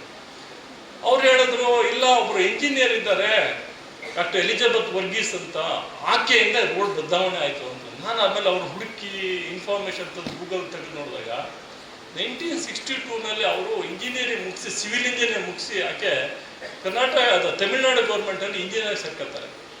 ಅವ್ರ ಮೇಯ್ನ್ ಇದೆ ಅಂತಂದರೆ ರೋಡನ್ನು ಎಷ್ಟು ಚೆನ್ನಾಗಿ ಮಾಡ್ಬೋದು ಅಂತ, ಟೆಕ್ನಾಲಜಿ ಎಷ್ಟು ಬಳಸ್ಬೋದು ಅನ್ನೋದು. ಅವಾಗ ನೀವು ಅರ್ಥ ಮಾಡ್ಕೊಳ್ಳಿ, ಆಗ ಹೆಣ್ಣು ಅದರಲ್ಲೂ ಸಿವಿಲ್ ಇಂಜಿನಿಯರ್ ಓದಿ ಅದರಲ್ಲೂ ಸಿವಿಲ್ ಇಂಜಿನಿಯರ್ ಡಿಪಾರ್ಟ್ಮೆಂಟ್ ಬಂದು ಗೌರ್ಮೆಂಟ್ ಕೆಲಸ ಮಾಡಿದ್ರೆ ಎಷ್ಟು ಕಷ್ಟದ ಕೆಲಸ ಇರ್ಬೋದು. ಆಕೆ ಮಾಡ್ತಾಳೆ ಕೆಲಸ, ಎಷ್ಟು ಚೆನ್ನಾಗಿ ಮಾಡ್ತಾಳೆ ಅಂತಂದರೆ ಇವತ್ತು ಸಹ ನೀವು ತಮಿಳ್ನಾಡಲ್ಲಿ ಆ ರೋಡನ್ನು ನೋಡ್ತಾ ಇದ್ದರೆ ನಿಜವಾಗ್ಲೂ ಅವ್ರು ತುಂಬ ಕೆಲಸ ಮಾಡಿ ಅವರಿಗೆ ಪದ್ಮಶ್ರೀ ಎಲ್ಲ ಅವಾರ್ಡು ಸಿಗುತ್ತೆ. ಆದರೆ ಒಂದು ಮಹಿಳೆ ಏನಾದ್ರು ಯೋಚನೆ ಮಾಡಿದ್ರೆ ಇಡೀ ರಾಜ್ಯನ ಅಥವಾ ಇಡೀ ದೇಶನ ಬದಲು ಮಾಡ್ಬೋದು ಅನ್ನೋದ್ರಲ್ಲಿ ಅವ್ರನ್ನ ನಾನು ಇಷ್ಟಪಡ್ತೀನಿ. ಅಂದರೆ ಒಂದು ಟೆಕ್ನಾಲಜಿ ಬಿಡಿಸಿ ಹೆಣ್ಣು ಸಹ ಏನು ಬೇಕಾದ್ರೂ ಮಾಡ್ಬೋದು ಅನ್ನೋದನ್ನ ಅವ್ರು ತೋರಿಸಿದ್ದಾರೆ. ಈಗ ತಾನೇ ಅವ್ರದ್ದು ಬುಕ್ಕು ಸಹ ಬರೆದಿದ್ದಾರೆ. ಆ ಬುಕ್ಕೇ ನನಗೆ ಭಾರಿ ಇನ್ಸ್ಪಿರೇಷನ್. ಯಾಕಂದರೆ ನಾನು ಯಾವಾಗಲೂ ಹೇಳ್ತೀನಿ, ಮೇಡಮ್ ಬದಲಾವಣೆ ಜಗದ ನಿಯಮ ಅಂತ ಮೊದಲು ಹೇಳಿದೆ ನಾನು. ಯಾಕೆ ಅಂತಂದರೆ ಹೊಸದನ್ನ ನಾವು ಅಪ್ಡೇಟ್ ಮಾಡಿಕೊಂಡು, ಈಗ ಅವರಿಗೆ ಏಜ್ 72, ಆದರೆ ಅವಳು ಈ ಪರ್ಫಾರ್ಮೆನ್ಸ್ ಆಫ್ ರೋಡ್ ಸೇಫ್ಟಿ ಅನ್ನೋದ್ರ ಬಗ್ಗೆ ಈಗ ಬರೀತಾರೆ. ಅವರು ಇವತ್ತಿನ ಜನ್ರೇಷನ್ ಅನ್ನೋದು ಬರೀತಾರೆ. ಅಂದರೆ ಅವ್ರು ಎಷ್ಟು ನಾಲೆಡ್ಜ್ ಅಪ್ಡೇಟ್ ಮಾಡ್ತಾರೆ ಅಂದರೆ ಹೆಣ್ಣು ಏನು ಬೇಕಾದ್ರೆ ಕಲಿಬಲ್ಲೋ ಏನು ಬಲ್ಲದು ಮಾಡಬಲ್ಲದು ಅನ್ನೋದನ್ನ ನಾವು ಬಲ್ಲಿದ್ದೀವಿ. ಅದ್ರ ಜೊತೆಯಲ್ಲಿ ನಮ್ಮ ವಿವೇಕಾನಂದರು ಹೇಳಿದ್ದಾರೆ, ಒಂದು ದೇಶದ ಪ್ರಗತಿನ ಆ ದೇಶದ ಮಹಿಳೆಯರ ಸ್ಥಿತಿ ಮೇಲೆ ನಾವು ಆಧಾರ ಮಾಡ್ಬೋದು. ಒಂದು ಮಹಿಳೆ ಓದಿದ್ರೆ, ಅದೇ ನಮ್ಮ ಅಕ್ಕನು ನಮ್ಮದು ಸೇಮ್ ಕೇಸ್, ನಮ್ಮ ಅಕ್ಕ ಓದಿದ್ರೆ ನಾನು ಓದಿರೋದು. ಒಂದು ಮಹಿಳೆ ಓದಿದ್ರೆ ಇಡೀ ಕುಟುಂಬ ನಾವು ಸಹಾಯ ಮಾಡೋದು. ಆ ಒಂದು ಮಹಿಳೆ ಓದಿ ಚೇಂಜ್ ಆಗಿಬಿಟ್ಟ ಕುಟುಂಬ ಎಲ್ಲರೂ ನೋಡಿಬೇಕಾದ್ರೆ ನೀವು ಫಸ್ಟ್ ಮಹಿಳೆಯರೇ ಕೊಡೋದು. ನನ್ನ ತಾಯಿ ಓದಿರಲಿಲ್ಲ, ಆದರೆ ನನ್ನ ತಾಯಿ ಯಾವಾಗ ಹೇಳೋದಂದ್ರೆ ಓದಬೇಕು, ನೀನು ಓದಬೇಕಷ್ಟೇ ಹೇಳೋದು. ಆ ಓದಬೇಕು ಅಂದ್ರೆ ಅವ್ರು ಯಾಕೆ ಛಲ ಅಂದರೆ ಶಿಕ್ಷಣ ಪಡೆದ್ರೆ ನೀನು ಮುಂದೆ ಬೆಳಿತೀಯಾ, ನೀನು ಬೆಳಿತೀಯ ಅನ್ನೋದಂದ್ರೆ ಶಿಕ್ಷಣ ಮಾತ್ರ. ಶಿಕ್ಷಣದಂದ್ರೆ ಮತ್ತೇನು ಸಾಧ್ಯವೇ ಇಲ್ಲ. ಅದರಲ್ಲೂ ನಮ್ಮ ಕೆಲವರು ಇಲ್ಲಿದ್ದೀರಿ ಉನ್ನತ ಶಿಕ್ಷಣದಲ್ಲಿದ್ದೀರಿ. ಉನ್ನತ ಶಿಕ್ಷಣ ಅಂತಂದರೆ ಇನ್ನೂ ಭಾರಿ ಪ್ರಾವೇತ್ಯತೆ. ಅದರಲ್ಲಿ ಚೆನ್ನಾಗಿ ಅರ್ಥ ಮಾಡ್ಕೊಂಡಿದ್ರೆ ಮೇಡಮ್ ಥರ ಪೊಲೀಸ್ ಕಮಿಷನರ್ ಆಗ್ಬೋದು, ಇವ್ರ ಥರ ಡಾಕ್ಟರ್ ಆಗ್ಬೋದು, ಅವರು ಡಾಕ್ಟರ್ ಇದ್ದಾರೆ, ನಮ್ಮ ಶಿಲ್ಪ ಅವರು ಡಾಕ್ಟರ್ ಇದ್ದಾರೆ. ಎಲ್ಲ ಆಗಲಿಕ್ಕೆ ಶಿಕ್ಷಣ ಕಾರಣ. ಶಿಕ್ಷಣದಿಂದ ಮಾತ್ರ ನಾವು ಬದಲಾವಣೆ ಸಾಧ್ಯ. ಅದರ ಜೊತೆಯಲ್ಲಿ ಭಾರಿ ಇಂಪಾರ್ಟೆಂಟ್ ಅಂತಂದರೆ ಆರೋಗ್ಯ ಭಾರಿ ಮುಖ್ಯ. ಡಾಕ್ಟ್ರ್ ಇಬ್ಬರು ಇದ್ದಾರೆ. ಆರೋಗ್ಯ ನಂಗೆ ಸರಿ ಇಲ್ಲ ಅಂತಂದ್ರೆ ನಾವೇನೂ ಮಾಡೋಕ್ಕಾಗಲ್ಲ. ಅದರಿಂದ ಎಲ್ಲರೂ ಹೇಳಿದ್ದಾರೆ, ನಾನು ಒತ್ತಿ ಹೇಳ್ತೀನಿ, ಪರ್ಟಿಕ್ಯುಲರ್ ಆಗಿ ಹೆಣ್ಮಕ್ಳುಗಳು ತುಂಬ ಆರೋಗ್ಯದ ಬಗ್ಗೆ ಗಮನ ಕಡಿಮೆ, ಆರೋಗ್ಯದ ಕಡೆಗೆ ಗಮನ ಜಾಸ್ತಿ ಕೊಡೋದು. ಅದ್ರ ಜೊತೆಯಲ್ಲಿ ಮೇಡಮ್ ಅವ್ರು ಹೇಳ್ದಂಗೆ ಒಂದಷ್ಟು ಮೀಸಲು ಸಮಯ ನಿಮಗಾಗಿ ಇಟ್ಕೊಳ್ಳೇಬೇಕು. ಅದು ನಿಮ್ಮ ಆರೋಗ್ಯದ ಪ್ರಭಾವ. ಎಲ್ಲ ಕೆಲಸ ಮಾಡ್ತಾ ಇರ್ತೀರಿ, ಎಲ್ಲದೂ ಒಳ್ಳೇದು ಬಯಸ್ತೀರ, ಆದರೆ ಅದ್ರ ಜೊತೆಯಲ್ಲಿ ನಿಮ್ಮ ಆರೋಗ್ಯ, ನಿಮ್ಮ ಸಮಯ ಅದನ್ನು ನೋಡಿಕೊಂಡು ಮಾಡಿ ಅನ್ನೋದು ನನ್ನ ಕಳಕಳಿಯ ಮನವಿ. ಅದ್ರ ಜೊತೆಯಲ್ಲಿ ನಾವೇನೇ ಹೆಣ್ಣು ಅಂತಂದ್ರು, ಹೆಣ್ಣು ಮತ್ತು ಗಂಡು ಎರಡೇ ಜಾತಿ ಇರೋದು, ಇಬ್ಬರು ಪರಸ್ಪರ ಭಾರಿ ಮುಖ್ಯ. ಮೇಡಮ್ ಹೇಳಿದ್ರು ನಮ್ಮ ಕುಲಸಚಿವರು, ಕಂಪೇರ್ ಮಾಡಬೇಡಿ, ನೆಗೆಟಿವ್ ಮಾತಾಡಬೇಡಿ ಅಂತ. ಅದು ಆಗಲೇಬಾರ್ದು. ನಮ್ಮದು ಪ್ರಾಬ್ಲಮ್ ಇಲ್ಲ, ನಮ್ಮ ದೇಶದಲ್ಲಿ ಎಲ್ಲ ಕಾನೂನುಗಳು ತುಂಬ ಚೆನ್ನಾಗಿ ಬುಕ್ಕಲ್ಲಿದೆ, ಇಂಪ್ಲಿಮೆಂಟೇಷನ್ ಆ ಫೇಲ್. ಅದೇ ಥರ ನಾವು ಅಷ್ಟೇ, ನನ್ನ ಬಗ್ಗೆ ನಾನು ಯೋಚನೆ ಮಾಡೋದು, ಇನ್ನೊಬ್ಬ ಪಕ್ಕದ ಮನೆ ಬಗ್ಗೆ ಯೋಚನೆ ಮಾಡ್ತಾ ಇರ್ತೇನೆ. ನೀವ್ಯಾಕೆ ಅವನ ಬಗ್ಗೆ ಯೋಚನೆ ಮಾಡ್ತೀವಿ? ನೀನೇನಿದೆಯಾ ಅದು ಮಾಡು, ನಿನ್ನ ತಟ್ಟಲ್ಲಿ ಏನಿದೆ ಅದು ಊಟ ಮಾಡಪ್ಪ, ನೀನೇ ಪಕ್ಕದ ತಟ್ಟಲ್ಲಿ ನೋಡ್ತೀವಿ ಅಂತ ಹೇಳ್ತಾರೆ. ಆದರೆ ನಾವು ಸ್ವಲ್ಪ ಕಂಪೇರ್ ಮಾಡ್ತೀವಿ. ಯಾವತ್ತೂ ಕಂಪ್ಯಾರಿಸನ್ ಬರ್ಬಾರ್ದು. ಕಂಪ್ಯಾರಿಸನ್ ಬಂತು ಅಂತ ತಕ್ಷಣ negative news start, negative thinking start, ನೀವು ಗ್ರೋ ಆಗುತ್ತೆ. ಅದಕ್ಕೆ ನಾನು ಯಾವಾಗಲೂ ಹೇಳ್ತಾ ಇರ್ತೇನೆ, positive thinking, positive attitude makes you better and brighter and brighter. So ಅದಕ್ಕೆ every day is learning, every day we are growing ಅಂತ. ಸೊ ಅದ್ರಲ್ಲಿ ನೆಗೆಟಿವ್ ಇರಬಾರ್ದು. ನೆಗೆಟಿವ್ ಬಂತು ಈಗ ಎಲ್ಲಿ ನೀವು ಕುಟುಂಬ ಅಂದಾಗ ಸಮಸ್ಯೆ ಇಲ್ಲದೆ ಇದೆಯಾ? ಸಮಸ್ಯೆ ಇದ್ದೇ ಸೀಮಾ ನಾಟಕರ್ ಕಮಿಷನ್ ಅಂದರೆ ಅವ್ರಿಗೂ ಬೇಕಾದಷ್ಟು ಸಮಸ್ಯೆಗಳಿದೆ, ಪರ್ಸನಲ್ ಸಮಸ್ಯೆ. ಅದನ್ನೊಂದು ಬದಿಗೆ ಇಟ್ಬಿಟ್ಟು ಅವ್ರು ಬೇರೆ ಕೆಲಸ ಮಾಡ್ತಾ ಇರ್ತಾರೆ. ಆ ಸಮಸ್ಯೆಗಳನ್ನು ಪ್ರಾಬ್ಲಮ್ನ ಕನ್ವರ್ಟ್ ಮಾಡ್ಕೋಬೇಕು. ಅದನ್ನು ಪಾಸಿಟಿವ್ ಥಿಂಕಿಂಗ್ ಇರಬೇಕು. ಅದನ್ನು ನಾನು ಈ ವಿಚಾರದಲ್ಲಿ ಹೇಳ್ತಾ, ನೀವೆಲ್ಲರೂ ಭಾರಿ ಕಡಿಮೆ ಟೈಮಲ್ಲಿ ಪಾಪ ನಾನು ಸುಮಾರು ಜನ ಹೆಸರು ಸೂಚಿಸಿದ್ದೆ ನಮ್ಮ ಮೇಡಮ್ ಪುಷ್ಪ ಅವರಿಗೆ, ಬಟ್ ಅವ್ರು ಯಾರೂ ಆ ಟೈಮಿಗೆ ಅಡ್ಜಸ್ಟ್ ಆಗಲಿಲ್ಲ, ಸಡನ್ನಾಗಿ ಮಾಡಿದ್ದಾರೆ. ಹಾಗಾಗಿ ಈ ಕಡಿಮೆ ಅವಧಿಯಲ್ಲಿ ನಮಗೆ ಇಬ್ಬರು ಮುಖ್ಯ ಅತಿಥಿಗಳು ಸಿಕ್ಕಿರೋದು ನಮಗೆಲ್ಲ ತುಂಬ ಸಂತೋಷದ ವಿಚಾರ. ಅದರಲ್ಲೂ ಪೊಲೀಸ್ ವ್ಯವಸ್ಥೆಯಲ್ಲಿ ನಮ್ಮ ಮೈಸೂರು ನಗರದಲ್ಲಿ ಒಬ್ಬರು ಹೆಣ್ಣು ಮಗಳು ಲೀಡ್ ಮಾಡ್ತಾಯಿದ್ದು, ಯಾವುದೇ ಥರ ಸಮಸ್ಯೆ 3 ವರ್ಷದಿಂದ ಆಗಿಲ್ಲ ಅಂತಂದರೆ ನಾವು ಅವರ ಕಾರ್ಯದಕ್ಷತೆ ಬಗ್ಗೆ ನಿಜವಾಗ್ಲೂ ಒಂದು ದೊಡ್ಡ ಚಪ್ಪಾಳೆ ಮೂಲಕ ನಾವು ಹೇಳ್ತೀವಿ. ಕಾನೂನಿದೆ, ಮೇಡಮ್ ಹೇಳಿದ್ರೆ ಕಾನೂನಿದೆ, ಆ ಇದೆ, ಈ ಇದೆ, ಎಲ್ಲವೂ ಇದೆ. ಆ ಕಾನೂನು ಮಧ್ಯದಲ್ಲಿ ಕೆಲಸ ಮಾಡೋದು ಭಾರಿ ಕಟ್ಟದ ಕೆಲಸ ಇದೆ. ಅದ್ರ ಜೊತೆಯಲ್ಲಿ ಡಾಕ್ಟರ್ ಜ್ಯೋತಿ ಉಮೇಶ್ ಅವರು ಭಾರಿ ಚಿರಪರಿಚಿತರು ಮೈಸೂರಲ್ಲಿ. ಅವರು ಸಹ ಬೇಕಾದಷ್ಟು ಸಮಸ್ಯೆಗಳಿದೆ ಅವರಿಗೆ, ಅದನ್ನು ಅವ್ರು ಹೇಳಲ್ಲ. ಪೇಷಂಟ್ ಬಂದವರು ಯಾವ್ಯಾವ ಥರ ಮಾತಾಡ್ತಾರೆ, ಹೆಂಗೆ ಅದನ್ನು ನಿಭಾಯಿಸ್ತಾರೆ, ಎಷ್ಟು ತಾಳ್ಮೆ ಬೇಕು ಅವರಿಗೆ. ಸೊ ತಾಳ್ಮೆಯ ಪ್ರತೀಕನೇ ಡಾಕ್ಟ್ರುಗಳು. ಎಷ್ಟೇನೇ ಹೇಳಿದ್ರು ಆಯ್ತು ಬಿಡ ನೋಡೋಣ, ಆ ತಾಳ್ಮೆ ಎಲ್ಲರೂ ತಗೊಳಕ್ಕಾಗಲ್ಲ. ಆ ತಾಳ್ಮೆಯಿಂದಲೇ ಇವತ್ತು ಇವರು ಮಾಡಿದ್ದಾರೆ.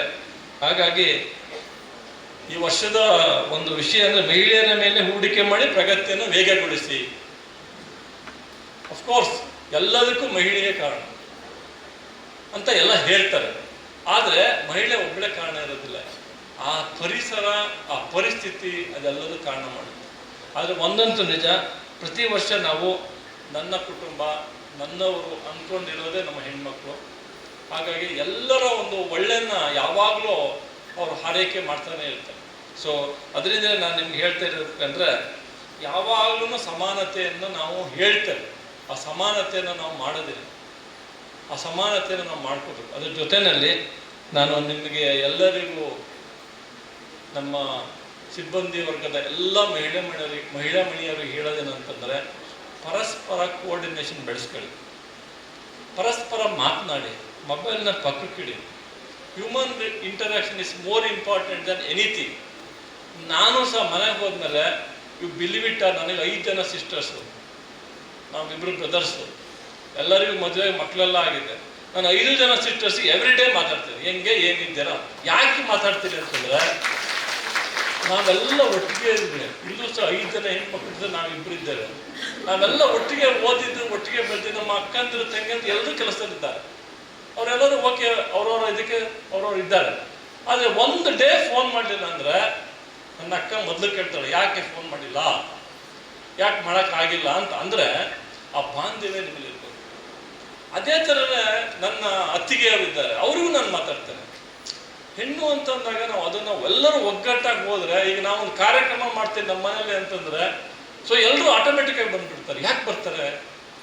ಅದನ್ನು ನಾವು ಹೇಗೆ ಅವ್ರನ್ನ ಬಳಸ್ಕೊತೀವಿ ಅನ್ನೋದು ಇಂಪಾರ್ಟೆಂಟ್. ಅದರಿಂದ ಆದಷ್ಟು ಹ್ಯೂಮನ್ ಇಂಟ್ರಾಕ್ಷನ್ ಇಟ್ಕೊಳ್ಳಿ.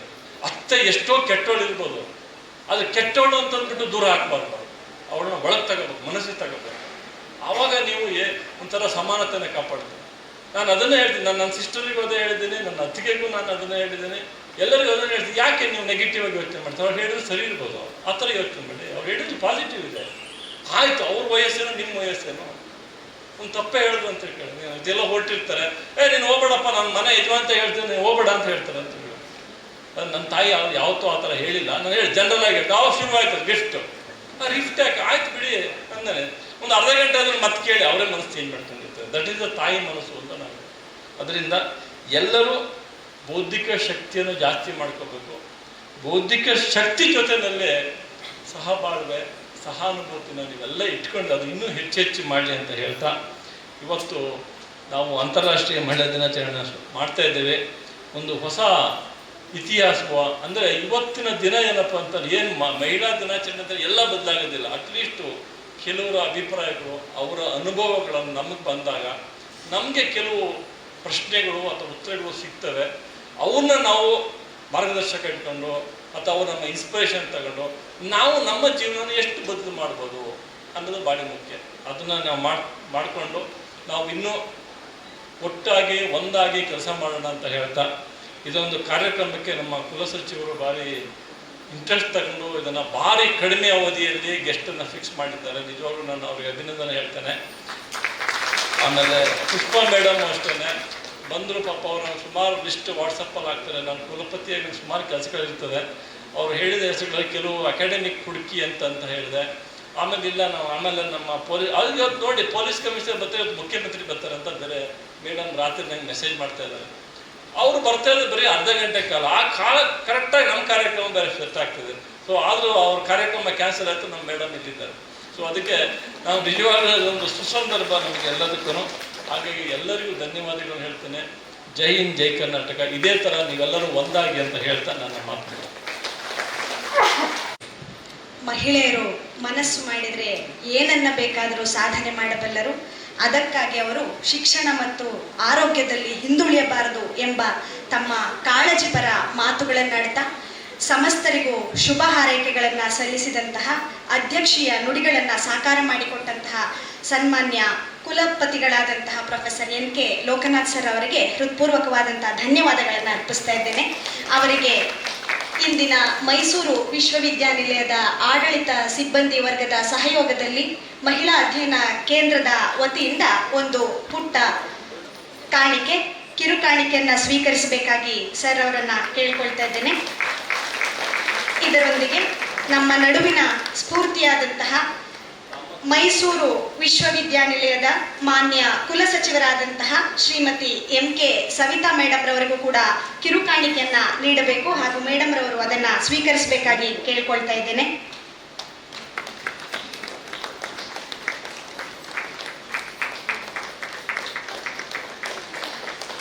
ಸಹನೆಯಿಂದ ಸಂಯಮದಿಂದ ಇದ್ದುಕೊಂಡೇ ನಮ್ಮ ನಡುವಿನಿಂದಲೇ ನಮಗೆ ಒತ್ತಾಸೆಯನ್ನ ನೀಡಿ ಇಂದು ಕೂಡ ವೇದಿಕೆಯನ್ನ ಅಲಂಕರಿಸಿರುವಂತಹ ಪರಿಷ್ಠಾಂಗ ಕುಲಸಚಿವರಾದಂತಹ ಪ್ರೊಫೆಸರ್ N ನಾಗರಾಜ ಸರ್ ಅವರಿಗೂ ಕೂಡ ಕಿರುಕಾಣಿಕೆಯನ್ನ ನೀಡಬೇಕಾಗಿ ಸರ್ ಅವರು ಅದನ್ನು ಸ್ವೀಕರಿಸಬೇಕಾಗಿ ವಿನಂತಿಸಿಕೊಳ್ತಾ ಇದ್ದೇನೆ. ಹಾಗೂ ಇಂದಿನ ಕಾರ್ಯಕ್ರಮ ಏರ್ಪಾಡಾಗುವುದಕ್ಕೆ ಪ್ರತ್ಯಕ್ಷವಾಗಿ ಪರೋಕ್ಷವಾಗಿ ಹಲವು ಜನ ದುಡಿದಿದ್ದಾರೆ, ದಣಿದಿದ್ದಾರೆ, ಶ್ರಮಿಸಿದ್ದಾರೆ. ಇದರ ಮುಂಚೂಣಿಯನ್ನ ವಹಿಸಿದಂತಹ ಮಹಿಳಾ ಅಧ್ಯಯನ ಕೇಂದ್ರದ ಅಧ್ಯಕ್ಷರು ಆದಂತಹ ಪ್ರೊಫೆಸರ್ M ಪುಷ್ಪಾ ಮೇಡಮ್ ರವರಿಗೂ ಕೂಡ ಕಿರುಕಾಣಿಕೆಯನ್ನ ನೀಡಬೇಕು ಹಾಗೂ ಮೇಡಮ್ ರವರು ಅದನ್ನ ಸ್ವೀಕರಿಸಬೇಕಾಗಿ ಕೇಳ್ಕೊಳ್ತಾ ಇದ್ದೇನೆ.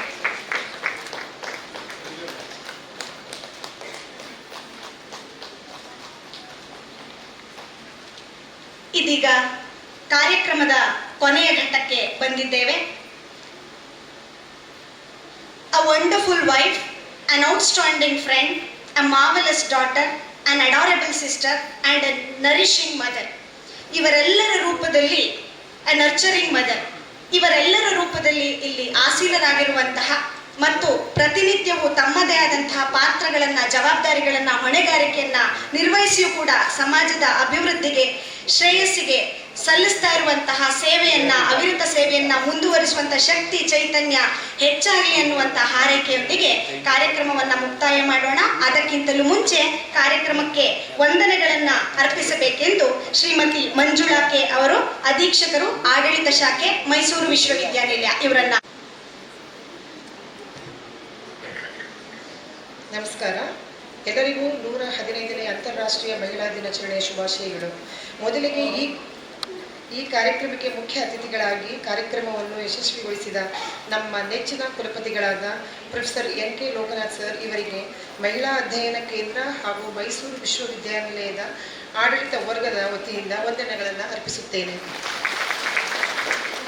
ಈ ಕಾರ್ಯಕ್ರಮಕ್ಕೆ ಒತ್ತಡದ ಕೆಲಸದಲ್ಲೂ ಬಿಡುವು ಮಾಡಿಕೊಂಡು ಬಂದಿರುವ ಶ್ರೀಮತಿ ಸೀಮಾ ಲಾಟ್ಕರ್ IPS ಪೊಲೀಸ್ ಆಯುಕ್ತರು ಮೈಸೂರು ಇವರಿಗೂ ಸಹ ವಂದನೆಗಳನ್ನು ಅರ್ಪಿಸುತ್ತೇನೆ.